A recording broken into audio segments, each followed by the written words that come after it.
Good evening, everyone. It's the Disrespect Sports Network, Off the Ropes, episode 14, WWE SummerSlam review. I'm here with the fellas. We've got Brandon, Kyle, and the professor is back with us tonight. Matt Diggs, welcome back. Guys, can you believe this has been 14 episodes already?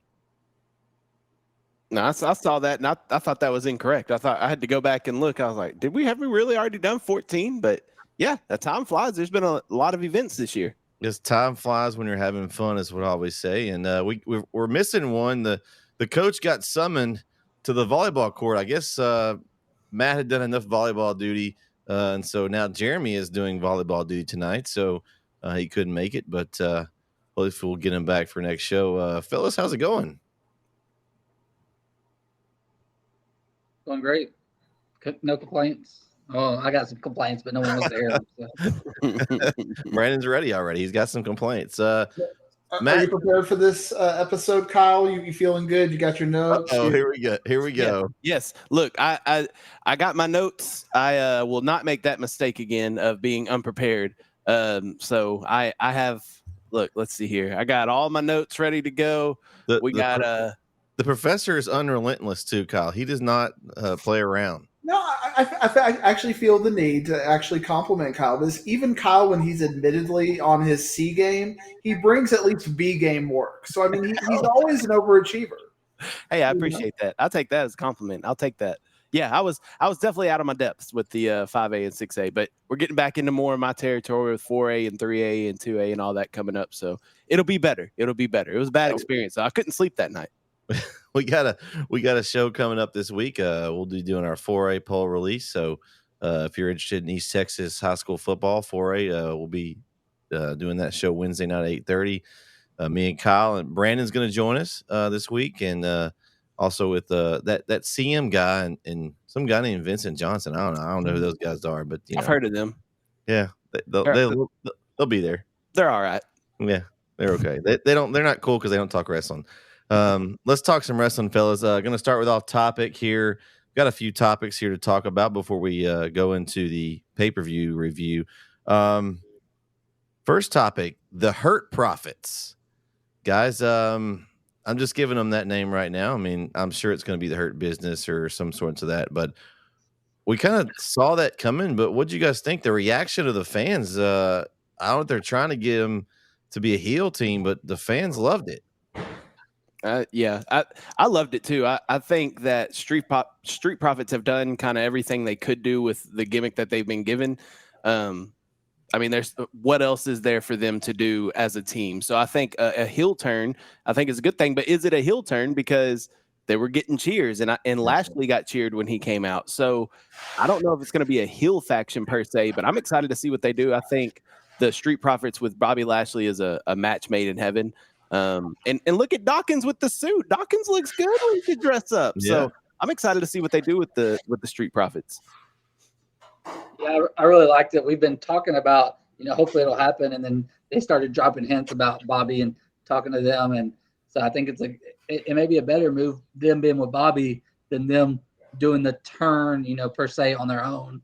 It gives them a little, that'll be whatever direction they go, heel or face. I think they're trying to make them, just because, you don't put them in suits and stuff if they're not, I don't know, that's just a heel move. But like you said, the fans may force their hand, but whatever direction they go, they're going to be, I think it's a good move. Hopefully they put them in a good story. I don't know because the other thing is it going to be with Judgment Day or is it with LWO? That also kind of, they're on SmackDown, I think. So I guess it's got to be LWO, but who knows? With brand split doesn't always matter. So it'll be interesting to see who they feud with them at first.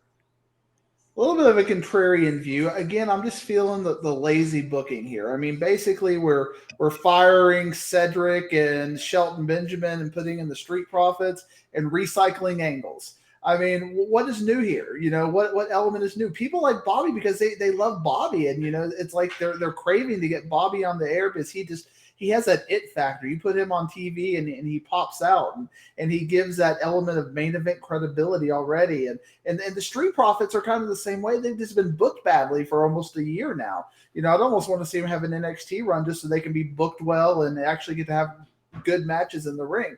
So to me, this has an optimistic view, but at the same time, I'm not trusting WWE booking lately, and I'm not trusting creative right now.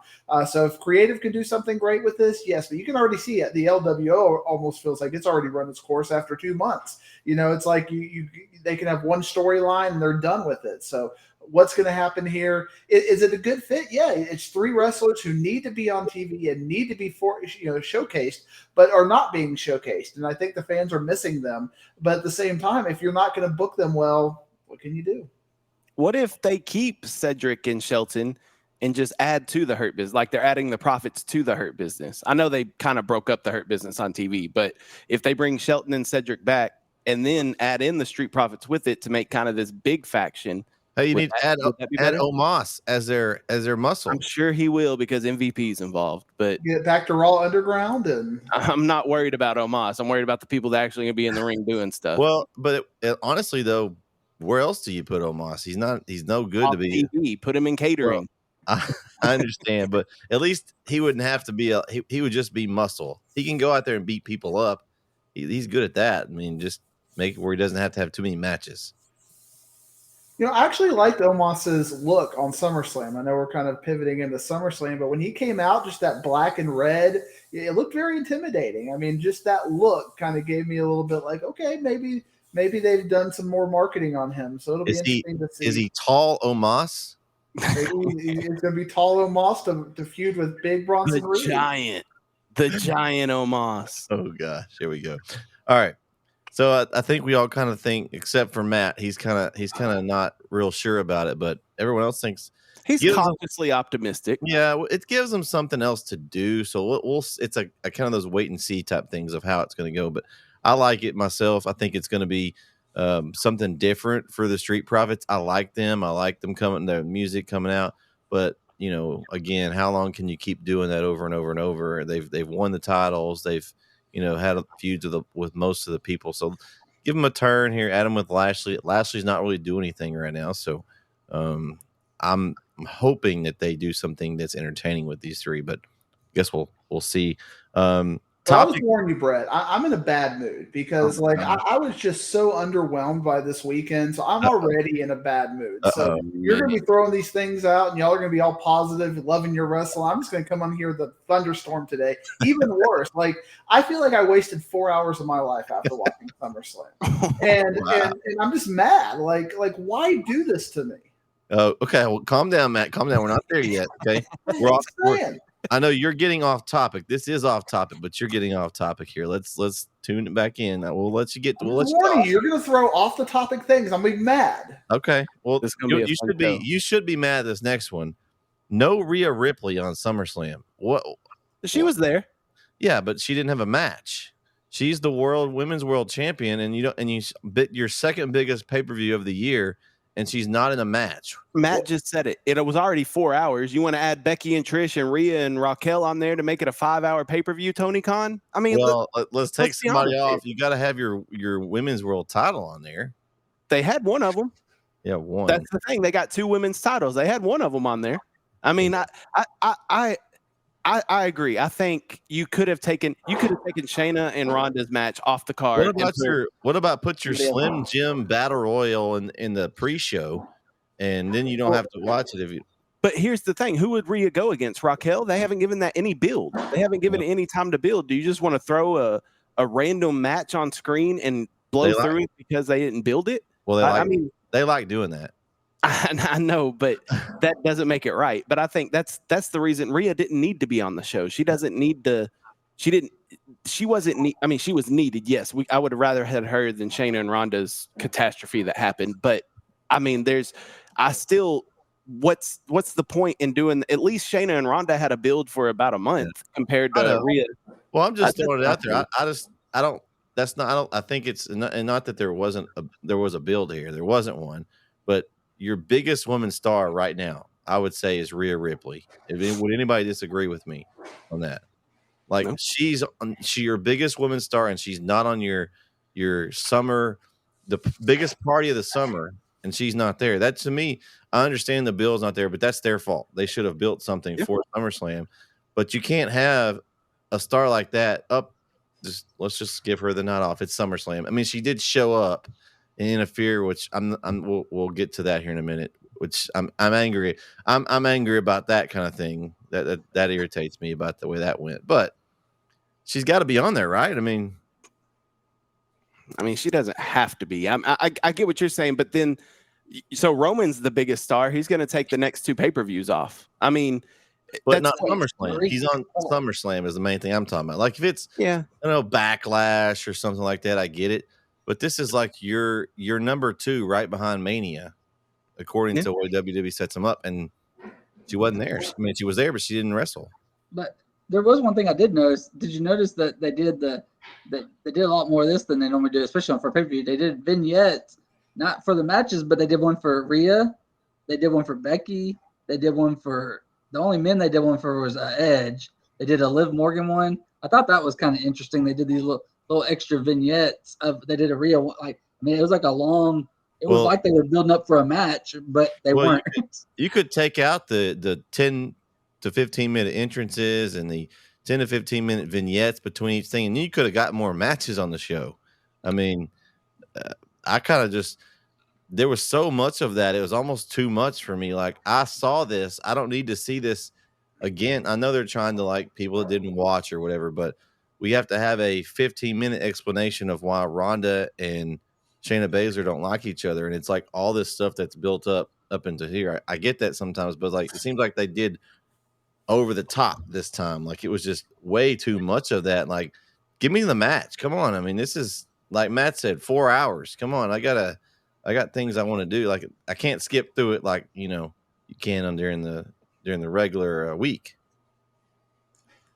And credit Tony Khan and kind of taking a little bit of a pivot. Last couple of pay-per-views, it's been bam, bam, bam. They just go through matches, and there's not the 10-minute vignettes and whatnot. And some of it may be because of Peacock, depending on what version you have. I think those vignettes are replaced by commercials, so it shows you, Brandon, you're paying the money for the more premium version of Peacock. I didn't see any of those vignettes because I got the cheapest level of Peacock. I got ads. We did, and we actually just upgraded like last Thursday. Not for WWE purposes, but it worked for WWE too. But there's a couple things that extra couple dollars was worth it. But sometimes just like I don't got time to sit through all these commercials. So. But that's kind of what I mean. Kind of we're all in agreement. They need to build it and get her on there. I think that's the I guess everyone kind of agrees there. They should have no one to put her against this time. Like I agree with Kyle. Yeah, they've got to have somebody there. They've got to do better at building their storylines up to SummerSlam, not WrestleMania.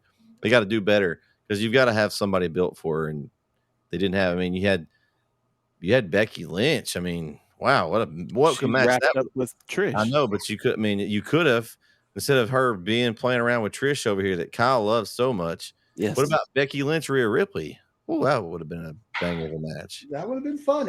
Or just even do something like this to kind of your point, Brett, make her put herself on the card and have an open challenge and say, look, I'm going to be on the card.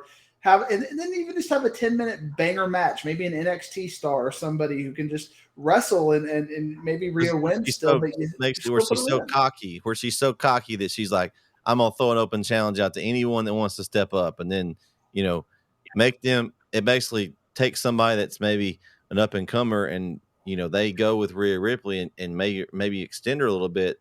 That's going to not going to bring Rhea down. It's just going to bring that person up. So, right. But anyway, get her on the card.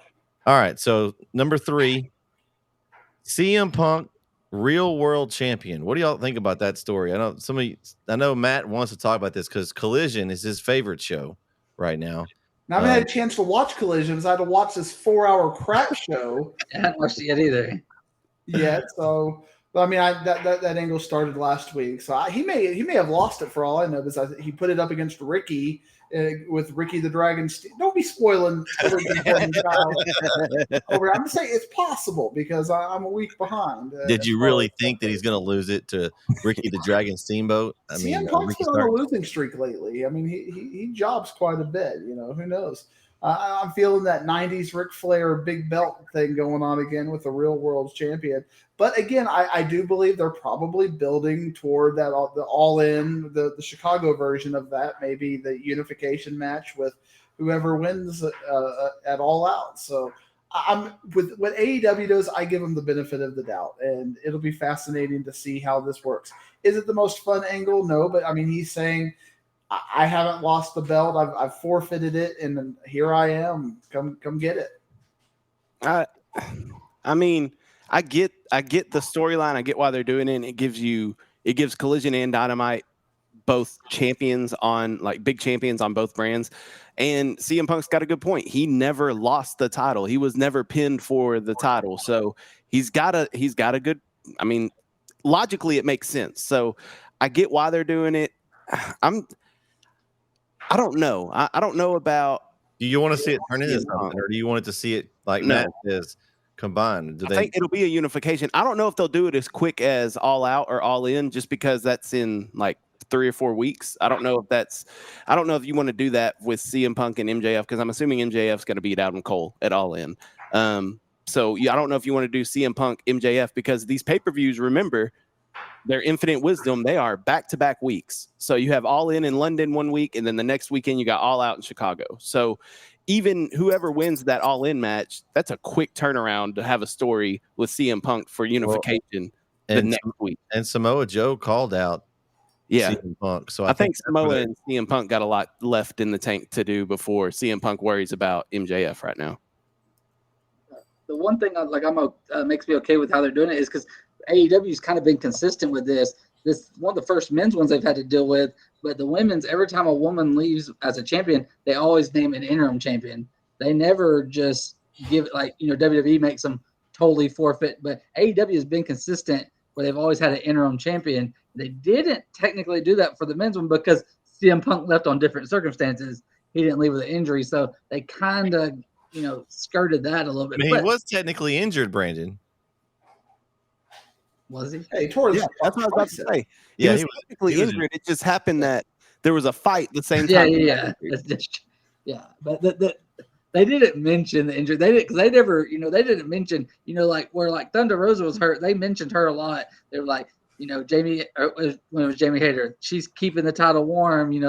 They made sure to mention it. When CM Punk was gone, they never mentioned him. But even with Thunder Rosa, they had her come out and cut a promo saying that she was relinquishing the title. They never did that with Punk because of the brawl. Yeah. So they weren't. I don't know that they were sure he was ever coming back at one point. Yeah, that's true too.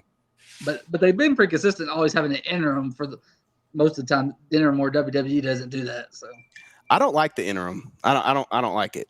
If somebody's going away for an injury for a long time, take the title off of them. I mean, there's somehow they do it in WWE where they come out the next night and get beat up and then lose the title because they're injured. Do something like that. Don't just.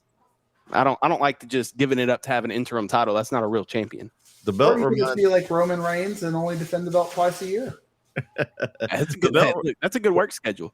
The belt to me reminds me, and it doesn't really exactly like it, but it reminds me of the NWO belt where Hogan had it spray painted. He had the NWO spray paint on it. So now it's kind of spray painted with that accents. Conveniently, it's across the E, fellas, for Elite. Where would he have put it, Brett? Hey, it could have been across the whole thing. To be symmetrical, where else would he have put it? He's not going to put it over the A. But does that mean something? Because it's the Elite he doesn't get along with. He X'd out the E.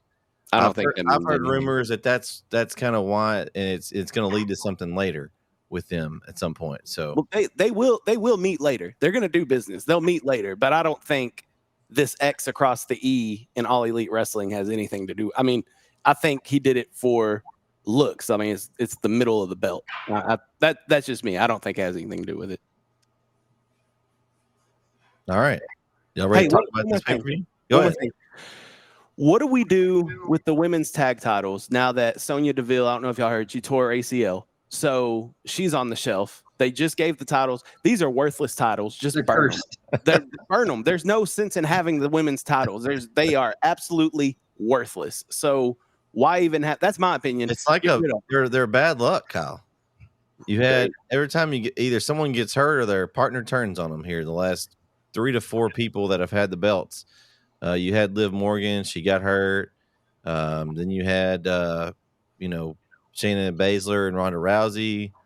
They turned on each other. Now we got another one that's injured. I mean, I don't know what I'm sure Raw will have a fatal 4-way tag match. SmackDown will have a fatal 4-way tag match, and at Payback we'll get a women's tag championship match. Do we have 16 women on the roster? No, that's okay. So maybe you got to bring some from NXT. You got to bring maybe a tag team of both. Yeah, we're gonna make Bianca and Io a tag team now. Just that's the thing too, though. They got rid of the NXT titles when they combined them with the main roster titles. So yes, you could bring up all that, or the tag title. I don't know how many tag teams are on NXT. I don't watch NXT, but you could bring those up to compete on Monday and Friday as well and be involved in this. I personally, though, just forget about them. Just leave them vacant right now while Sonya is injured. Yeah, I feel bad because like at first I didn't like the Sonya and Chelsea Green gimmick, but the more they had it, they kind of fed off each other, and it was actually good for both of them. It grew on me. Yeah, and so I feel bad that they put all that work into that gimmick because they really, I mean, I don't know how long the build's been on their gimmick, but when they first started doing it, it was kind of like, I don't know if this is going to work because did they fit? But the longer they were a tag team, finally they were so annoying together that they were good for each other, type deal. And so I when they got it, I was like, okay, at least there's somebody that's a legitimate. They've been a tag team. It's not 2 women they just threw together and like, okay, you 2 are a tag team. You 2 are a tag. I don't like that random throwing together. The only way to do that correctly is the way AEW did it, where you draw the names and there's a reason why they're randomly together because they're being paired together. We saw some good pairs with that, and they were able to tell some stories off of that. But the way they baby. exactly. So the way they were able to do that is great. But when WWE is, okay, these 2 women are okay, you 2 are faces, okay, you 2 are a team. You 2 are heels, okay, you 2 are a team. Like I don't like that, and I like your thing, Kyle. I think for now, you just kind of let them sit, see how it goes, and then if you have the right amount of tag teams that you can put together, and maybe you have a tournament or something, I would just maybe at some point. But I would have put them on Caden Carter and Casey Catanzaro. I like them. I do like them. But it's a little late. They could do that as a tournament. They could, have maybe have 8 teams and you have matches that build on each other. It gives them meaning, which is some of the things I don't like about WWE. You put a match on TV that means something, like, okay, you can advance in a tournament, move up. And there may be some of those teams you're like, I know they're not going to win, but you have to, at least they give them some airtime and have a meaningful match. So if anything, I would like to see the tournament. I think it would be worthless at this point, but I mean, you got to do it somehow as far as that goes. And even just kind of, I'm not going to go through the history of the women's championship, but I remember when Bayley and Sasha first got it, and I was so excited because their whole gimmick was that we're going to go to NXT and we're going to wrestle everybody, and it doesn't matter. And it was kind of taboo back then, and they started showing up places. And then I think that's what Sasha and Trinity, or whatever she used to be, wanted to do when they got the titles, and then they bolted because of the creative thing. And I would love to see like Casey and Caden or something where they're just showing up on any show and putting on good matches and just do something, as opposed to this whole, we're just going to have nothing going on with that. I mean, it's worse than mid-card status when you don't even have that deep of a women's division, and it's basically a mid-card kind of a title as it is. So very frustrating all around, but WWE has done this to themselves. Yeah. All right, let's talk the pay-per-view, guys. As much as Matt is so excited about that 4 hours he watching it this weekend, I'm interested to see if his thoughts are kind of some. I mean, I honestly, just talking about the overall pay-per-view, I was very disappointed overall. I think there was some good spots. To me, it started off hot, and then it just kind of went downhill. The opening match, Ricochet and Logan Paul. man, there was some incredible spots. Of course, we talked about how well we thought this match was two of them. The highlight of the night. I told you guys that's the new thing. I don't know. Was it Brandon? Was it you that texted that? Mhm. So because we talked about it last show, like the nicknames, and we talked about Big Bronson Reed, and we talked about all the names, and now every time Ricochet comes out, it's going to be the highlight of the night. That's a really long one and very kind of annoying. I'm already tired of it, and it's just been like a few weeks they've been doing it, but it was a very good match. Talk about picking one to start and get the crowd hot. I mean, the crowd was on fire for it. There was incredible moves in there. I mean, it was, and we kind of all figured, Ricochet has been kind of the guy where he goes out there and puts on a good match and loses, and we were all correct on that one. Nope. Well, wait, we're not all correct. Yep. I forgot. I was almost right. I almost spoiled all y'all's. Mr. brought his notes. He didn't bring the notes on Logan Paul. I did though. Listen, first off, I think the overall pay-per-view, I think what hurt the pay-per-view was the crowd in Detroit. They sucked. They were horrible. I've heard high school football stadiums that hold 2,000 people be louder than that 50,000 plus that were there in attendance. It was atrocious. If I'm WWE, I'm not bringing a major pay-per-view back to Detroit until they can prove they're better. That was horrible. But was it 50,000? Are they? It was 50. It wasn't 59. Yeah, I heard they fudged the numbers quite a bit. They always do. Yeah, they always do. It actually looked like it didn't sound like a big crowd, but it looked like a big crowd. But they were quiet as a church mouse. I don't understand. The first match. Well, no, the first match they were hot, but as they got later in the night, they just died out. Very fun opening match though. Logan Paul, we talked about it when we did the 30 under 30. And I was kind of arguing on why he was in there. He proved it. He proved why he was in that top. I mean, he is fantastic in the ring. Ricochet, this to me was the best that Ricochet has looked in the ring in his main roster stay on WWE. I thought he did great. We're definitely going to get a rematch because of how it ended with the Brass Knucks win. I don't know. Payback seems like a great time to do it. Hey, sign me up for it right now. Yeah, I think it'll be great. Overall, great match though. My favorite spot was when Logan did that moonsault off the rope and Ricochet caught him, and you thought Ricochet was going to do something. Logan turned it into a tornado DDT. Just freak athleticism by both of them.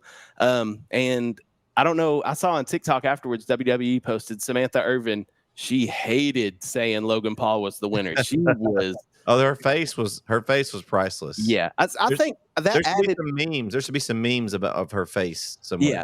Yeah, and like I said last week, that adds something to the feud for me when you kind of make it personal like that. So I'm interested. I'm interested in the rematch. Give it to me. I think it'll be at Payback, and I think early prediction: Ricochet gets his victory at Payback over Logan Paul. Okay, we heard it here. Kyle said it here first. All right. Yeah, I thought it was a really good match, and I was expected to be there. There were a couple, the one I did like, Logan kind of played into it right, even coming out. He went and kissed his girl while looking at Samantha, and I thought that was pretty funny. And then, but during the match, Logan Paul, he had some, as great as he was and is, he had some misses. The first time I've really seen him, you kind of saw some rust, not immaturity, but like ring immaturity from him. You saw some flaws from him where in a couple of those, like the one was the standing moonsault. Well, he's really tall. And so I don't think Ricochet was in the right spot there. So you saw some misses there. And the last time they were in the ring together, it was more people, but it was the Money in the Bank, and they had some misses too. So they're still working on that chemistry. But he's still, he's just been so good so quickly, but he's still very young in the ring. And so there were some misses, but it was still overall a great match. I love that spot you said, the DDT one, and then the frog splash. He did the springboard frog splash. That was awesome. And then the Ricochet one that stood out to me was it hit the cutter off the top. He did, and but the funny thing about the whole Brass Knucks thing is Michael Cole's like, "Who's the goof in the baseball cap?" So we gotta teach Cole who these guys are. The Logan Paul's entourage, but other than that, I thought it was a good match. And then Logan, jetted to Dallas and was still in his ring gear, celebrating with his brothers. I'm sure WWE liked that because then they get to give them more notoriety because he's still in his gear. Yeah, and who the announcer afterwards even mentioned it. What's Ariel, whatever Helwani, he even like brought it up, and they talked about the match. So on a big boxing pay-per-view, so that was pretty good for WWE. All right, Matt, break it down for us. So you got Washington, D.C., 250th anniversary of the United States, and we're going to have a fireworks show, of course. And you're sitting there and you're watching the fireworks, and it's like bam and bam. You're like, okay, I'm enjoying this, and then all of a sudden, just some, Uncle Sam looking person comes out with a little sparkler thing. And this is your grand finale. We got the Uncle Sam and the sparkler and says goodnight to you. And you're just like looking at this like, what just happened here? And I'm not going to be recollective in a positive way or reminiscent in a positive way of the spot y'all mentioned because of the ending being so bad. With these guys, it's almost like you think of the whole 5-star versus 4.5-star match. It built, and it got crazy as far as that goes. But there was a crescendo and like a finality to it. This was just like, but it was building, and I was kind of watching it, exciting, and just ended horribly for me. And I don't care why they're doing it. They had a chance to have at least a 4-star match, and then they just had the Uncle Sam with the little sparkler here for the ending. I can't forgive him for that. I just can't forgive him. I will agree with Matt. I didn't like the ending. So it's like the screwdriver in the Omega Ospreay match. It's worse because it wasn't even on fire. I didn't like the ending. That was my first initial thought after the match was this was too good of a match for it to end that way. Like I didn't like the way it ended. I don't think it needed to end with Logan Paul cheating, but I think the reason they did that is to set up another match with him. But that doesn't mean I agree with it. I understand why they did it, but I don't like how that ended. I feel like we talk about this a lot. Like the WWE's their easy scapegoat out is let's do some kind of cheating finish, slimy finish, and that's their easy way out of matches. And even if there's rules, we don't have to abide by them, and we'll talk about that here shortly. But you write Ricochet a promo where he basically goes out there after losing clean to Logan Paul and says, "You know what? I underestimated him.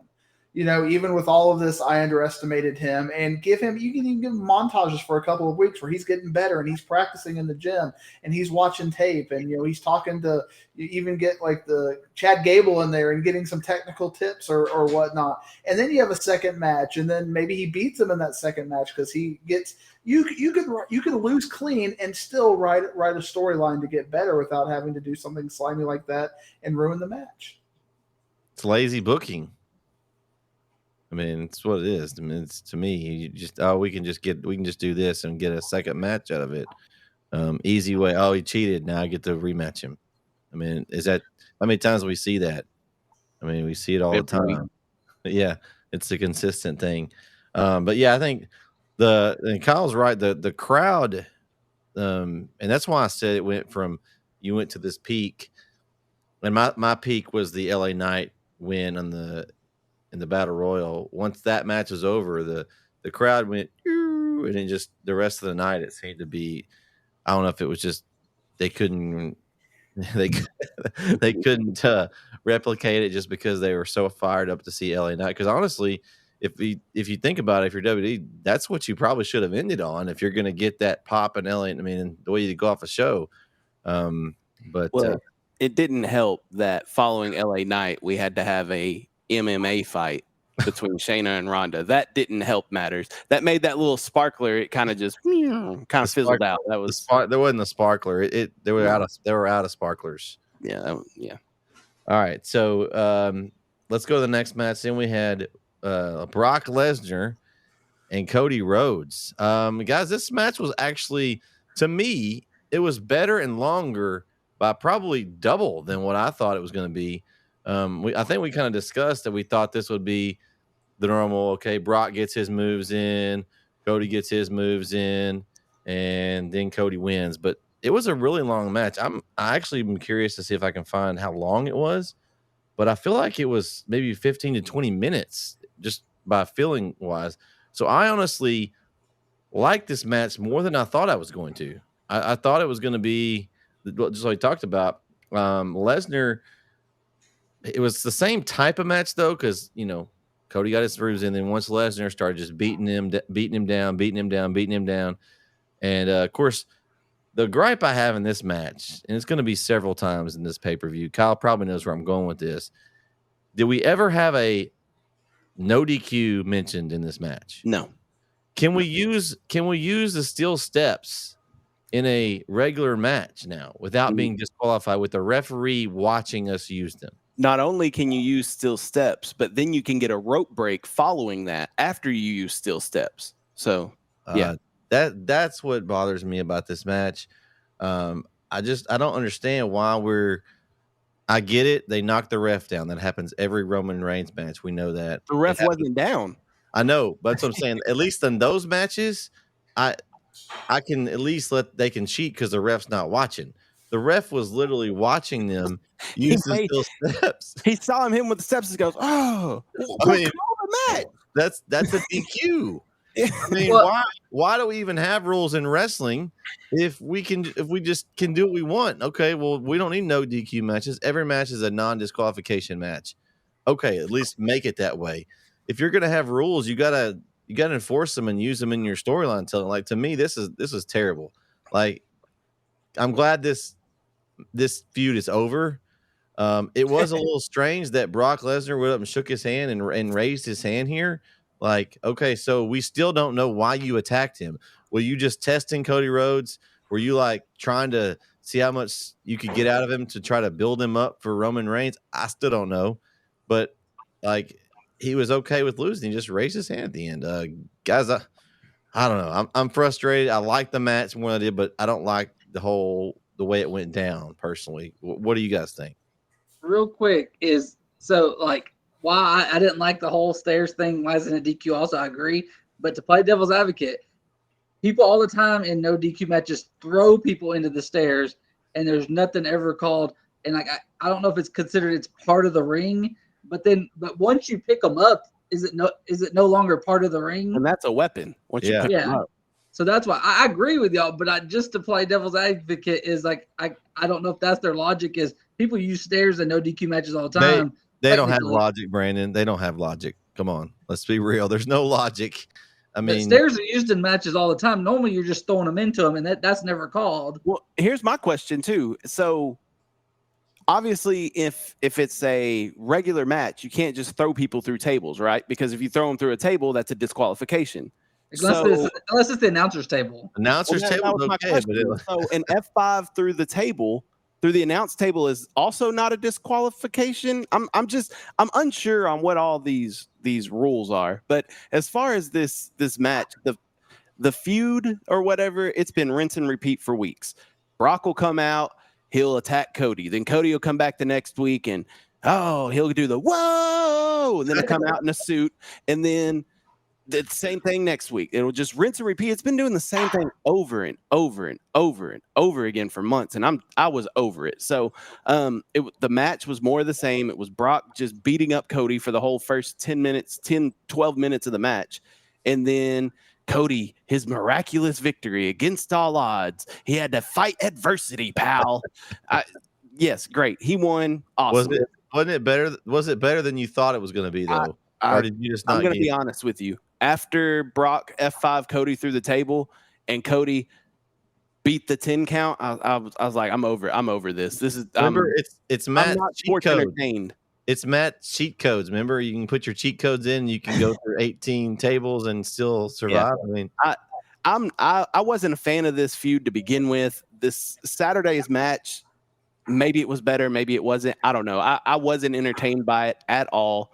But I did like at the end Brock shaking Cody's hand. From what I've heard, that was unplanned. That wasn't part of Brock did that on his own.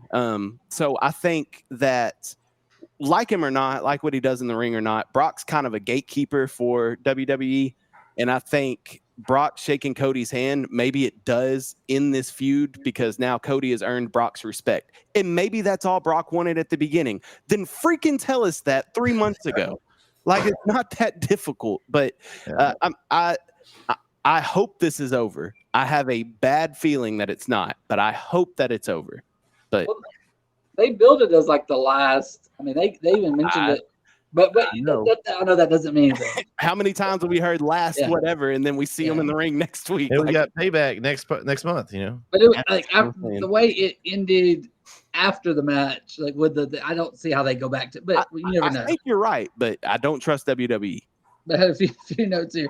So the match went way longer than most Brock matches because Brock's having wardrobe malfunctions. He's not used to being in a ring that long. His shorts barely stood up. They almost didn't stay on. And then another what was the crowd for the no countouts thing was that was the one time they got loud, but it was hey, there's not going to be a count. Like it was kind of weird how they did that. And then the other thing I got this is for Matt and Kyle. The lady behind Cody's mom, does she have soft toes and would it matter? I'm gonna be honest. I didn't see the lady behind him. She went viral very quickly. I'll have to. Well, hold on. Matt, you can go ahead and answer. Let me do some. I'll talk. You Google, but be careful with that Googling. You get in trouble for that. Yeah, I was reading. I didn't get a chance to read the dirt sheets when I'm so far behind on wrestling. I try to avoid some of those things. But what I was seeing effectively, I saw a lot of people have praise for this match, and I didn't really get the praise for the match. A lot of people were saying this is the best match of the night, and maybe something's got to be the best match of the night. I appreciate that, but I was completely underwhelmed by this. Y'all talk. I mean, even you, Brett, were getting into this. Oh, it went 15 minutes. I was so impressed. That's because they spent 8 minutes playing the count-out game. I mean, how much time can you kill? Like, go do one move, slowly get back in the ring, and count to 10 slowly. Okay, we've wasted 45 seconds. Let's do this 7 more times. Like at what point do you just? I mean, I didn't say it was the best match of the night. I thought of the 3 matches that they had, it was the best one. The bar was very low. I know it was low. That's what I'm saying. It was low, but to me, it was the best one, and I had no. Honestly, coming in this match, I was like Kyle. I had really no interest in it. I was ready for this feud to be over. But the underwhelming card in general, I mean, this match actually was one of the matches that exceeded my expectations. Again, the expectations were low, but I just thought that they did a good job in this match of at least making it a little bit of a fight. Like I feel like the other ones, it was just kind of like 10 minutes, we're done. And we're out, but at least they kind of. I mean, it was their way of extending the match. The count out stuff. I understand the frustration. It is a slow playing the match. I get it, but at least Brock. That's probably the longest that Brock has been in the ring in I don't know how long. Usually his matches do not last that long at all. So, to me, I was just impressed with the two. The feud's hopefully over and we move on. But I just thought of the 3 matches, it was the best one in my opinion. I actually had high hopes for this match. I don't know why, because Brock, when he wants to, has had a couple of decent matches in the last couple of years. Cody, we know he can go. So I thought put them together and you might have it. But for whatever reason, they instead of just letting them wrestle and grapple and do things, they did this whole underdog resiliency storyline within the match. I just don't think it worked. I think it was very boring and very predictable and very formulaic. I did not like the match. It did not meet my expectations. Brett, you were talking about how you thought it actually exceeded. No, not for me. I was highly disappointed. Expectations were pretty low, Matt. I mean, your expectations sound like you were expecting a lot more than I was. I mean, I think I would rather seen Omos and Brock again, because at least there you have the storyline. Can he do it? Can he pick him up? Can he do it? He done ran Kyle off with that one. I mean, you might as well said Big Bronson Reed there, Matt. Completely underwhelmed. I can't wait for that Omos Big Bronson Reed match, but completely underwhelmed. And since this is one of them, why was half of the card a main event? Oh, we had 4 main events. Out of 8 matches. Yeah, I know. I feel like that we're just gonna have the whole card's gonna be a main event for too long. And one was the second match of the night, and the other 3 were the last 3. But everything was the main event. I was like, we have 4 main events, and I'm like, that's half. If they would have got Rhea on there, she would have had to been a main event too. So yeah, that's what I'm saying. Yeah. Okay. All right. On that match, let's see. We all had Cody Rhodes, so we all picked up the win on that one. We've got, and that was one of the things that Jeremy wanted me to mention. I talked to him a little bit earlier, and the whole he knew Kyle was going to be frustrated with this. Now I would agree. The whole like the cheating stuff, and then like what's the rules, or do we have rules? That was his point. So, Kyle, good job. You didn't even know, but you were able to. I got you, Jeremy. I got you. Because we talked about it. I was the same. I'm the same way. I don't like that. But something I did like is they finally, LA Knight with the win. Talk to me, Kyle. Freaking Omos, man.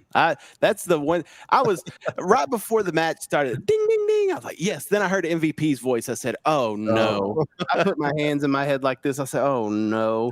And then the 7'3" Nigerian giant, Omos. I said, good. I immediately grabbed my phone. I said, damn it, Brandon. Yeah, you put that bad juju out here, and now he's in the match. And then I was like, he's gonna win it. And I was like, I'm glad he didn't. I didn't think he was going to win it, but WWE did the right thing finally, giving LA Knight the win. But here's my issue with it. Now what? He won the Slim Jim Battle Royal. What now? Did he get a lifetime supply of Slim Jim? Like He better go to Austin Theory. We need that match. We could book that, but what is Vincent Kennedy going to do? Probably not that. Maybe he's on administrative leave, like I've heard. Yeah, it doesn't matter if he's on administrative leave. He can zoom in and still run the show. That means absolutely nothing. Anyway, it's medical leave, so I don't know. Doesn't matter. Anyway, the LA Knight, I'm glad he won. I kind of thought at the end that AJ Styles might win it. I thought they might give it to AJ Styles. And then, unfortunately, Karrion Kross ripped him off the apron. So now we're going to have that feud continue. He's like an anchor pulling AJ Styles down. Who wanted that? I don't know. But and then when it was Sheamus and LA Knight, I really enjoyed them giving Sheamus and LA Knight the opportunity to fix the botch they had the night before. Loved it. LA Knight hit it perfectly. The right person won, but that's my only concern is what now? Where does he go from here? What was the point of him winning the battle royal if you're not going to do anything with him? Well, because they didn't say the winner gets nothing. Slim Jim. Yeah. I mean, yeah. What is it? That's the problem I have with that. Like, if this would have been a AEW battle royal, then there would be something the winner gets. Yeah, there would be something. And we have a battle royal for why, Matt? Why do we have this battle royal? To get LA Knight on to get LA Knight a win on there, and they did that. So I guess mission accomplished. This was my first fast forward match. I was just click every 30 seconds, see who's left. See who got eliminated and click that 30-second thing again. I mean, even though I was excited for it, I did watch the Sheamus ending as far as that goes. And I was excited to see LA Knight win. I think it was probably the highlight of the crowd. You're talking about how dead the crowd was. I think that was probably the peak for them. And at the end of the day, you just got to give credit.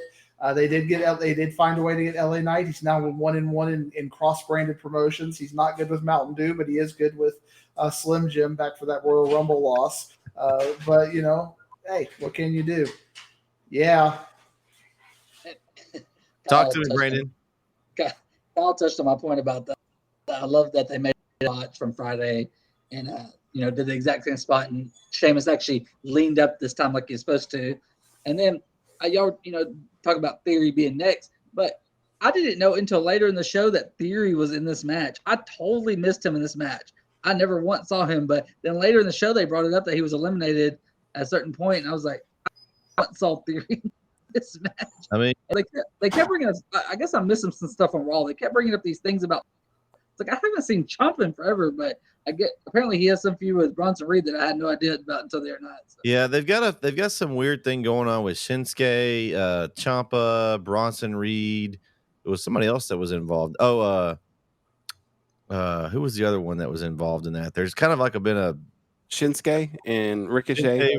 Ricochet was in it. Yeah, it was kind of like this weird thing where they each wanted to fight the other one, then the other one would come out and interfere and cost them to win. And so it's been kind of this weird, I want to say love triangle almost type situation. We had a I guess that's been my nap matches or bathroom breaks or something. I don't know. yeah. Well, and I like Tommaso Ciampa. I'm hoping that him and Johnny Wrestling come back together and do form a tag team. I think that would be DIY. Bring them back. I think that would be awesome. Because I love their feuds in NXT were some of the best matches when I used to watch them. When Gargano and Ciampa went at it, they had some really some of the best matches. I thought they were going to kill each other type matches. So he's underutilized as well. But I honestly didn't even notice Austin Theory was in the match either. When I was watching it, I think I just happened to see him, but they didn't. He's the United States champion, but they didn't even spotlight him. So I'm like, what does the belt even mean anything? Like, you've got the problem is you've got Gunther that's got this prestigious intercontinental championship, and like they're showcasing it. It means a lot. So they're supposed to be the same level, but do you even put them on the same level right now? I mean, the United States champion to me is low card, and Gunther's like mid, right below Roman Reigns. I mean, I just don't understand what they're doing with him, because we talked about Theory's matches, and every time he's in a match, what does he do, Kyle, to win? He cheats. And that's the only way. Means. Yeah, he never gets to win clean, which I think that hurts somebody after so long. It's like kind of like the Miz. The only way the Miz would ever win would be cheating. He's kind of that's who he reminds me of right now. Yeah, I said that LA Knight and Theory next, but like that's the thing is they could have I didn't know Theory was in the match. They should have did some kind of tease toward it. Let LA Knight throw Theory out or something, at least or some kind of. But they were never at the same part of the ring together. No, I was watching LA Knight the whole match. I never saw Theory. I saw Theory in there, and then I wondered, why is he in the match? Like, why are you having a champion in the match? There's no way he looks good unless he wins, and you're not going to have him win because for what? For who? So why have a champion in the match? I didn't like that. They should just put the belt on the line. Let's have a battle royale for the United States Championship. Make the match mean something. At least, I think LA Knight gets a lifetime supply of Slim Jim and maybe a commercial. He did get a commercial. Him and Bianca got one right after the battle royale. I was like, oh, they already had this locked and loaded, and it was their largest single match sponsorship ever, $7 million. They're making money hand over foot. He's got so Slim Jim, Off the Ropes is looking for a sponsorship. we don't need quite that much, but we can do some. We can do some spots. Absolutely. Yeah. I'll look if they want to do the battle royal next year for some event, and it's the Slim Jim Battle Royal. I volunteer to represent Off the Ropes in the Battle Royal for Slim Jim. Hey, I think we should just have that flaming barbed wire tables match between Professor and the coach. Can I be the referee for that? You have to get knocked down. Remember, you can't see what's going on. I can sell. I'll be the Professor's like Chase U section. Oh man, I think our segment might be more entertaining than the actual wrestling product right now. So I might, never know. All right, so like I said, LA Knight, biggest pop of the night. Glad he got the win. We all picked him, which it was kind of obvious. I think at this point, if you don't, was it one of those things? If you don't put him over and let him win there, everyone's going to riot. We riot. It's another Malice in the Palace in Detroit if LA Knight would have lost. So anyway, so now that we're up to the next match, it's the MMA fight that Kyle's been waiting for. Shayna Baszler and Ronda Rousey. And I'm just going to say up front as we run Kyle off the air, there were some strikes. It's just me and Brandon now. Yeah. Wow, okay. So there were some strikes in this match. Yeah, okay. The strikes in this match looked nasty, guys. Like they were hitting on some of the head kick. Ooh, man, there was 2 hard hits, and I think it was a receipt. I don't think Ronda was supposed to connect with Shayna like she did on that head kick. Oh my God! I thought that was going to knock her out. I don't think Shayna was supposed to connect with the knee to the face like she did with Ronda. I think that was a receipt back to Ronda. I I mean, that was my favorite parts of the match. Was those? I was like, those are legit. Okay, now we're talking. Let's get some MMA really going on out here. Well, yeah, I had high hopes for it. Like you said, I had high hopes for this match. I talked last week how it was going to be. I was excited for it.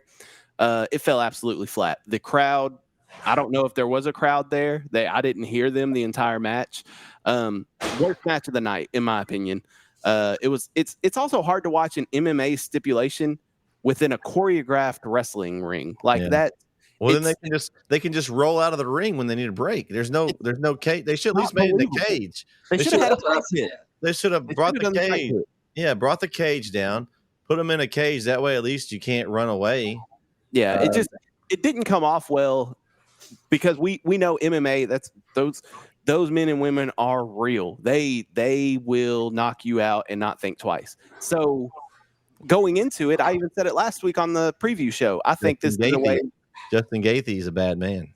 Yeah, I thought this was a way to get Ronda kind of, if she was making that UFC return, to kind of get her in the ring and spar on a big stage with Shayna Baszler, her best friend. Did not come out that way. Shayna wins. I think what WWE wanted was Ronda to put Shayna over. I think Ronda's star power has faded immensely in WWE. I don't think it did what WWE thought it was going to do. I don't think this makes Shayna look any better. It certainly doesn't make Ronda look like anything.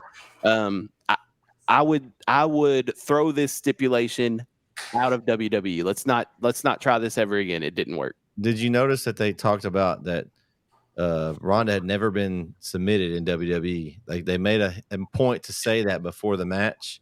And I was like, well, they just told us she's going to get submitted. I mean, it was pretty obvious that why would they say that? And then, she got submitted and tapped out or basically put out of the ring forever. I mean, I don't know that she comes back after this. I think she's kind of done her run, and I guess we'll see if she goes over to the UFC. I mean, Brandon, Matt, what do you guys think about this one? Yeah, it wasn't very good, and then, the crowd was dead on that, but it's really dead for this match because also like WWE fans, not all of them are UFC fans, so they're just very interested from the beginning, and then it just didn't go anywhere. It just wasn't. I mean, it looked awkward. It didn't work, and like Kyle said, I kind of got excited with it because of the build, but this was, I know y'all were Matt was disappointed with a lot of matches. This was the only match I was really disappointed with because it was the only one that was less of than I thought it was going to be. Where other ones I didn't have high expectations, so they, kind of overachieved. Where this one was, I thought a little bit. I thought it might be better than it was, and it was not good. It's like I'm expecting a 2-star card, and I got 2.5. Woo! But again, I'm having high expectations because WWE is supposed to be this multi-million-dollar, juggernaut, billion-dollar juggernaut as far as that goes. And this match, it is what it is as far as that goes. Crowd was dead. I didn't hate the match. I mean, they tried something, it didn't work. I think their failure was the storyline. I mean, I would have liked to see Shayna and Ronda revigorate the tag title and maybe held it for a year, and then it maybe blow it off at WrestleMania. But again, bad booking, lazy booking. I guess maybe they had a timeline they had to get this done. She gave them the 2-month notice, and they blew it off in 2 months. And kind of is what it is. And I think you could have had many better matches at SummerSlam to replace this.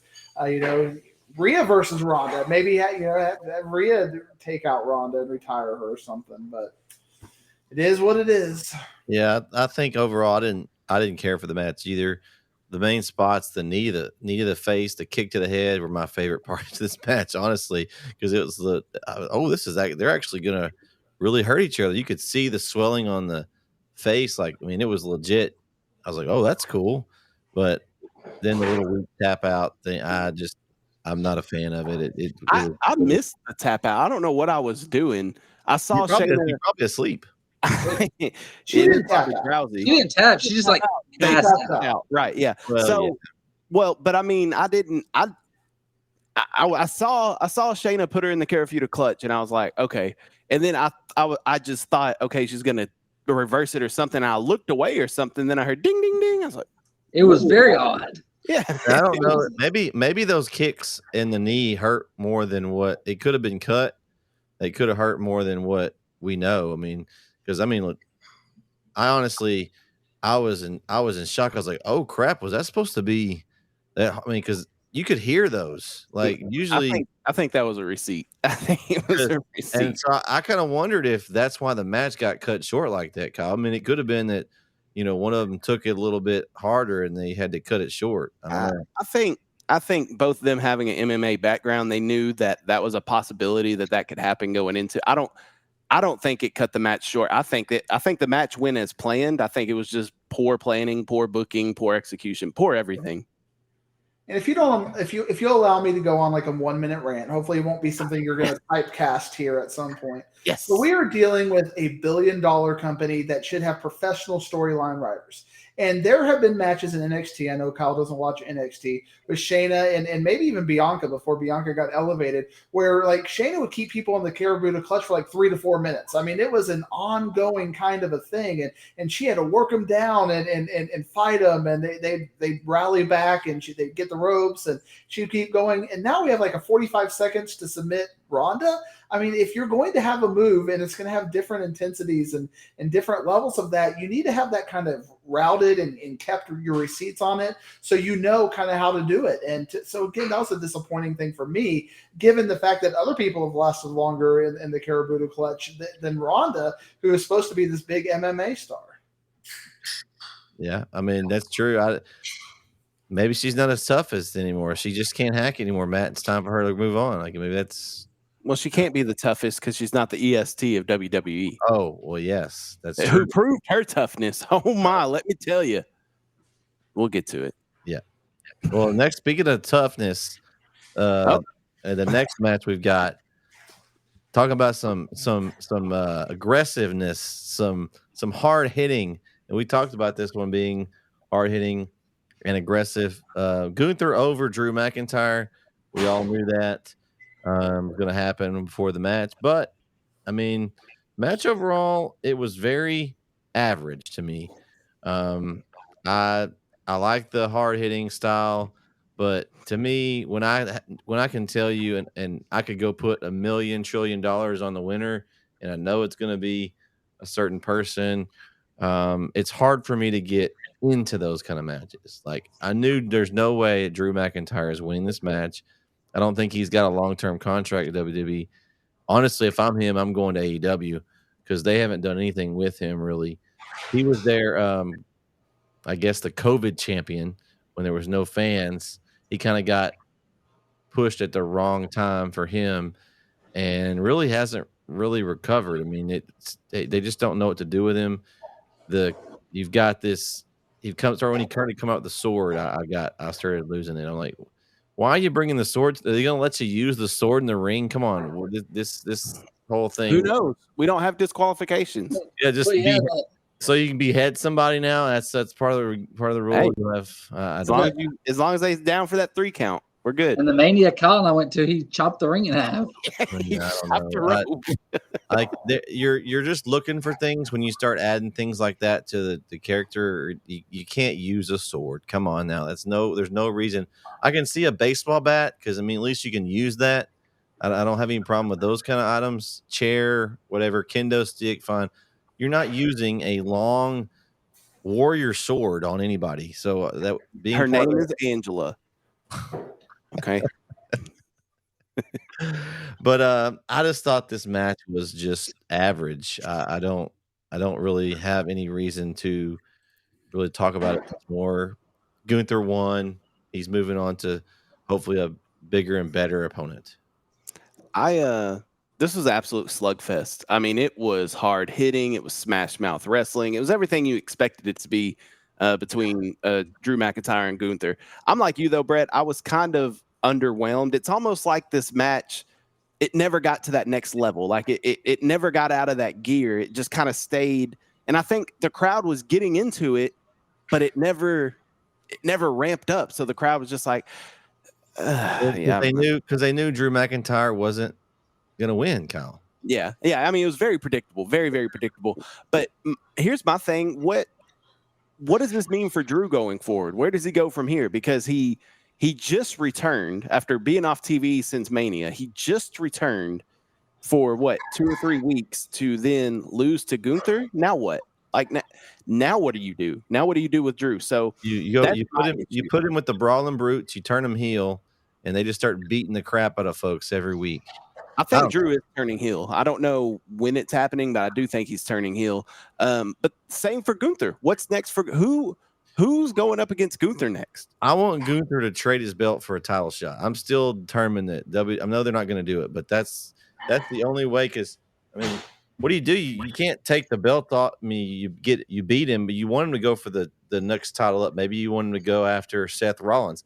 I'd love to see Gunther Seth Rollins, but like he's still got the other belt. So do you have him get beat so then he can go after? But I like the old, and I've said this numerous times to you guys, I'm sure, the old X division where you could take that belt and trade it up. Say, I want to trade my title in for a title shot of my choosing, and he goes after somebody. I mean, I know they're going to let him get to the Honky Tonk Man record. We've talked about that. That's going to go away probably. I think he's only a month away from that. Yeah. So here pretty soon, he's got to go after. I mean, I want Seth Rollins. I think Seth Rollins Gunther would be an incredible match. And Seth, I know Seth has been not the champ for too long, but I think that would be a great opportunity to put Gunther over and let him have a little run with the world title. Maybe Seth chases him for a little bit.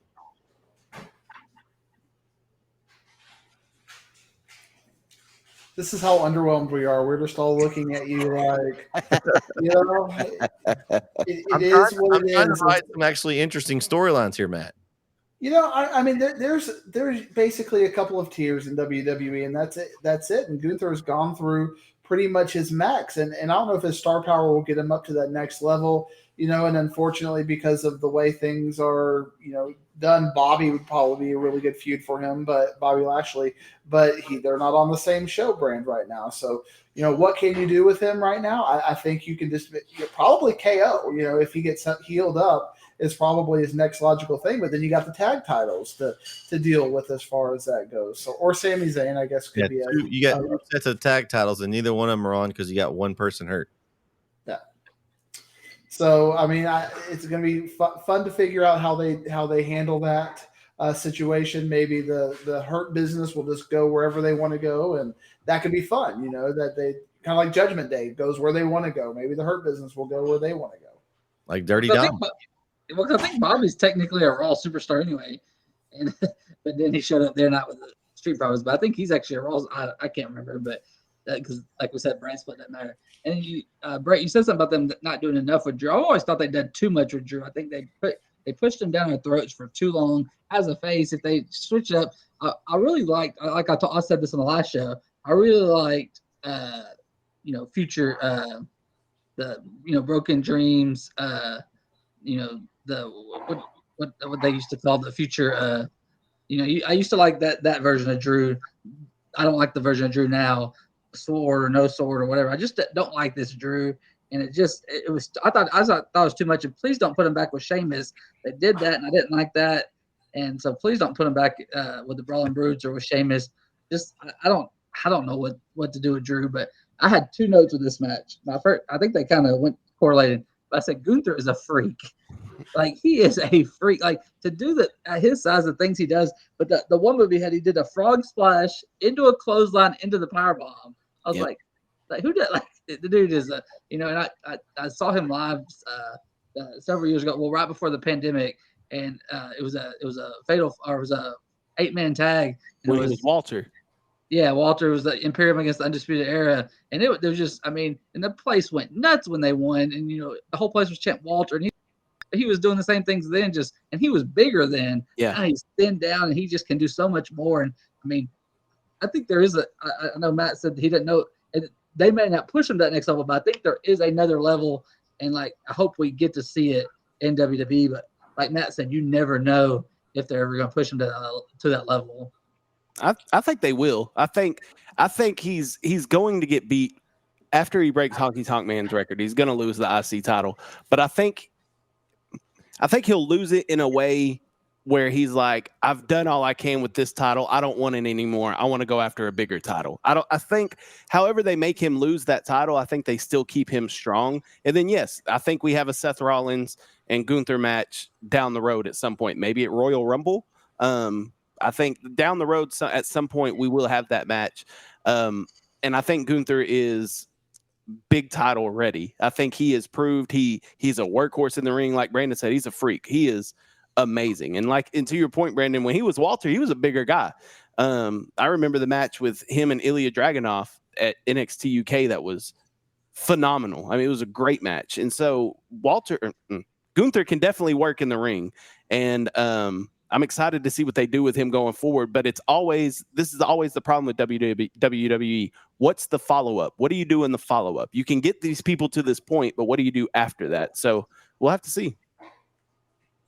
And ultimately, I think you nailed it on the head, KO. That when you go into the match knowing that Drew, because Drew is probably one of the last people who probably had a legitimate chance. You would believe it if Drew would have won. You would have believed that Drew at his best, maybe give him a couple build up wins, could have beat him. Now who's that person who could have taken it off? But we know because of Drew's contract status, it wasn't going to be him. It was just going to be he was there as basically a high priced jobber for Gunther. So storylines, they're going to have to get the writers together because I think he's kind of maximized that middle tier, and to get him to that top tier, he's not only got to lose the title, but you got to make it make sense and make us want to believe. And right now, WWE has really struggled with that. Yeah, we'll see kind of where he ends up going. Like I said, it's going to be interesting. And you've got, of course, with the world title, you've got a lot of things kind of floating around it right now as we kind of move to the next one. We all had Gunther as well. So that's another. This next match, however, we all had Seth freaking Rollins and to win. Our colleague Jeremy went with Finn Balor, and he was incorrect. He was almost right. Yeah, it was close. It was close. But close. Yeah, so this match, guys, I like the work in the match. I feel like it was a repeat of last time. I feel like we saw the same match again where they had a great match in the ring, and then it was totally overshadowed by the Judgment Day coming down, and they distract, and it was a different finish with using the briefcase with the stomp. That was, I think, a cool effect. It's funny though because Finn had the chance to cheat earlier, and if he would have done it, he could have won, but he hesitated. I don't think he wanted Priest. I don't think he wanted Priest to get the credit for him winning. Hesitated. Then the second effort ended up costing him the match. And guys, if this doesn't lead to a Finn Balor Priest feud, I mean, what's going to at this point? Because it's 2 times in a row that they have had issues with a finish to a Rollins Balor match.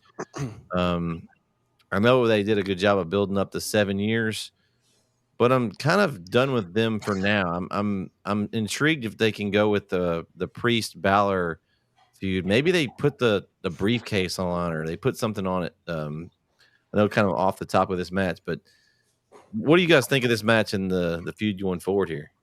To me, it was match of the night. In ring work, I thought it was match of the night.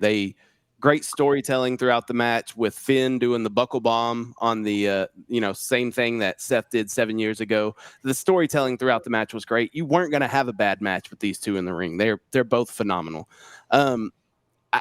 I'm with you, Brett, where I'm kind of over Judgment Day interfering, but also it's kind of like a Roman Reigns match. I know the ref's going to get knocked down at some point.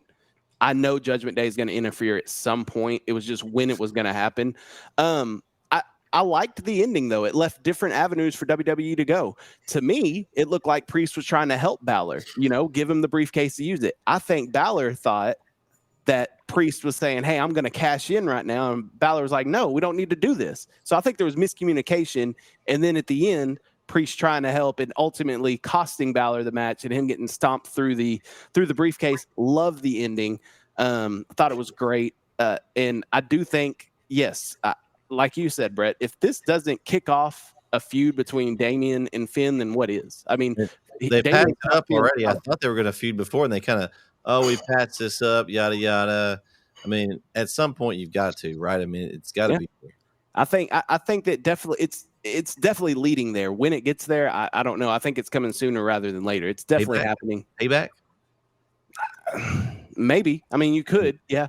What I also thought may happen last night is or Saturday, that I thought maybe Finn wins and then Priest cashes in, but then Finn has JD McDonough come out, who he's been kind of talking to in the back. That's too creative, Kyle. That's too creative. To save him from losing his title that he just won against Seth. I kind of thought that angle, but they didn't. I enjoyed the match. Match of the night, in my opinion. And the ending was great, and I'm excited to see what they go from here. The Judgment Day is the biggest story on Monday Night Raw. Like the Bloodline is the biggest story on SmackDown. I'm excited. When we get off here, I'm going to watch Raw and I'm excited to watch it because of Judgment Day. That's the main reason. Yeah, it's finally we've had Judgment Day on our TV for a while, and they kind of got stale there for the longest time, but they've really done a good job of kind of keeping them hot. I agree with you, Colin. Again, in my opinion, the in-ring work on this match, I loved it. I felt this was too similar. I know the ending was different. I just felt it was too similar to the other match as far as Judgment Day coming over. They distract, and I don't know. To make a like Matt, it took it from it took it down a star. The ending kind of ruined it for me. But it was still a really good match. I definitely agree. Yeah, I thought it was a great match. But Kyle said these two can't have a bad match. Where the last pay-per-view, I did not enjoy the match between them at all. I thought that was not. I mean, that wasn't a bad match, but it was not. I didn't think the last one was a good match. I thought it was it was one of the worst of the card. Where I thought this one was the best. My favorite of the card, probably the best of the card, and I thought great match. And then I started but you knew they were going to interfere. But I thought I was like, oh, this is going to take away a little bit. But it's like you knew they were going to interfere. But then Dom, the way he sold the stomp, I was like, I thought that was awesome. Like, that was probably one of the best things I've seen Dom do. But Brandon, he's in the top 5 of 30 wrestlers under 30. he's a top 5 character for sure. But as a wrestler, I thought that was one of the best wrestling things he's done was the way he sold that stomp. I thought it was a great match, and like Kyle said, I love the Judgment Day story. The one thing that was funny, y'all didn't see the Edge vignette, but when it came on, I told my wife, I said it would be some WWE stuff to now. There's friction in Judgment Day. Edge comes back and he replaces Finn in Judgment Day. It takes it back over.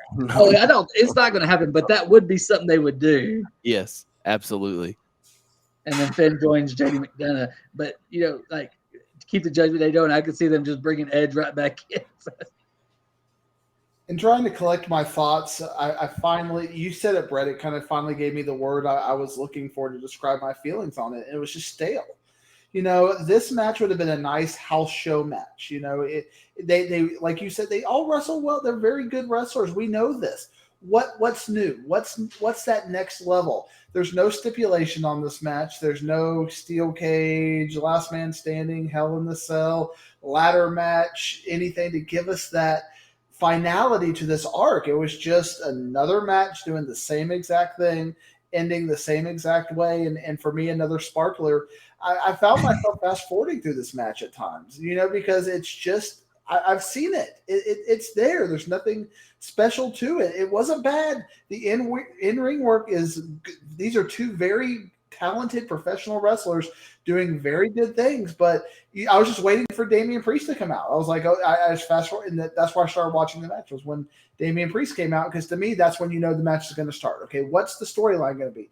And like KO, I'm okay with the storyline. I'm okay with the ending as far as that goes. It ruined the match for me, the match quality, but I didn't have much of an expectation for the match, so I was feeling that way. Hopefully, we'll get Damian and Finn out of this, but and they all looked weak at the end. I felt like you had Rhea hugging Dominic, and they all just kind of looked weak at the end, and that was very unjudgment day-like for me. So we'll find out where it goes, but again, kind of in general underwhelmed. That you made a good point there. I think Judgment Day has been looking so strong on TV, and they kind of look like some buffoons on Saturday. Like, you had Dom trying to get Seth, and then Seth does a dive off the top to hit Priest and then stomp Dom. And then, like you said, Rhea, who I barely noticed she was there. Like, I've noticed her come out, but she didn't get involved in the match like she normally does. It was very weird. It was a weird presentation for Judgment Day. It didn't make them look good, didn't make them look strong. But it's kind of the same story that they did with Bloodline, showing some cracks inside the foundation where it then kind of explodes. This is not going to be the same as the Bloodline, but kind of the same avenue with showing some cracks and then having some disputes inside the faction. But they looked horrible on Saturday. So Finn's going to break off, and then he's going to go back and then decide he forgives them. He's going to come back. He's going to kick Damian Priest out because all of a sudden, after they attacked him and threw him in an ambulance, he's okay with it. Yeah. Makes sense. You can tell I'm ready to talk about that. Just do a little search and replace.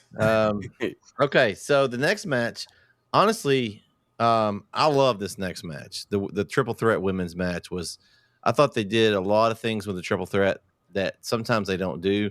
In a triple threat match, a lot of times they're going to kick somebody out of the ring. That person's going to take a nap for 5 minutes. The two will work. There was a lot of like double spots in this match. And I really thought they did a really good job.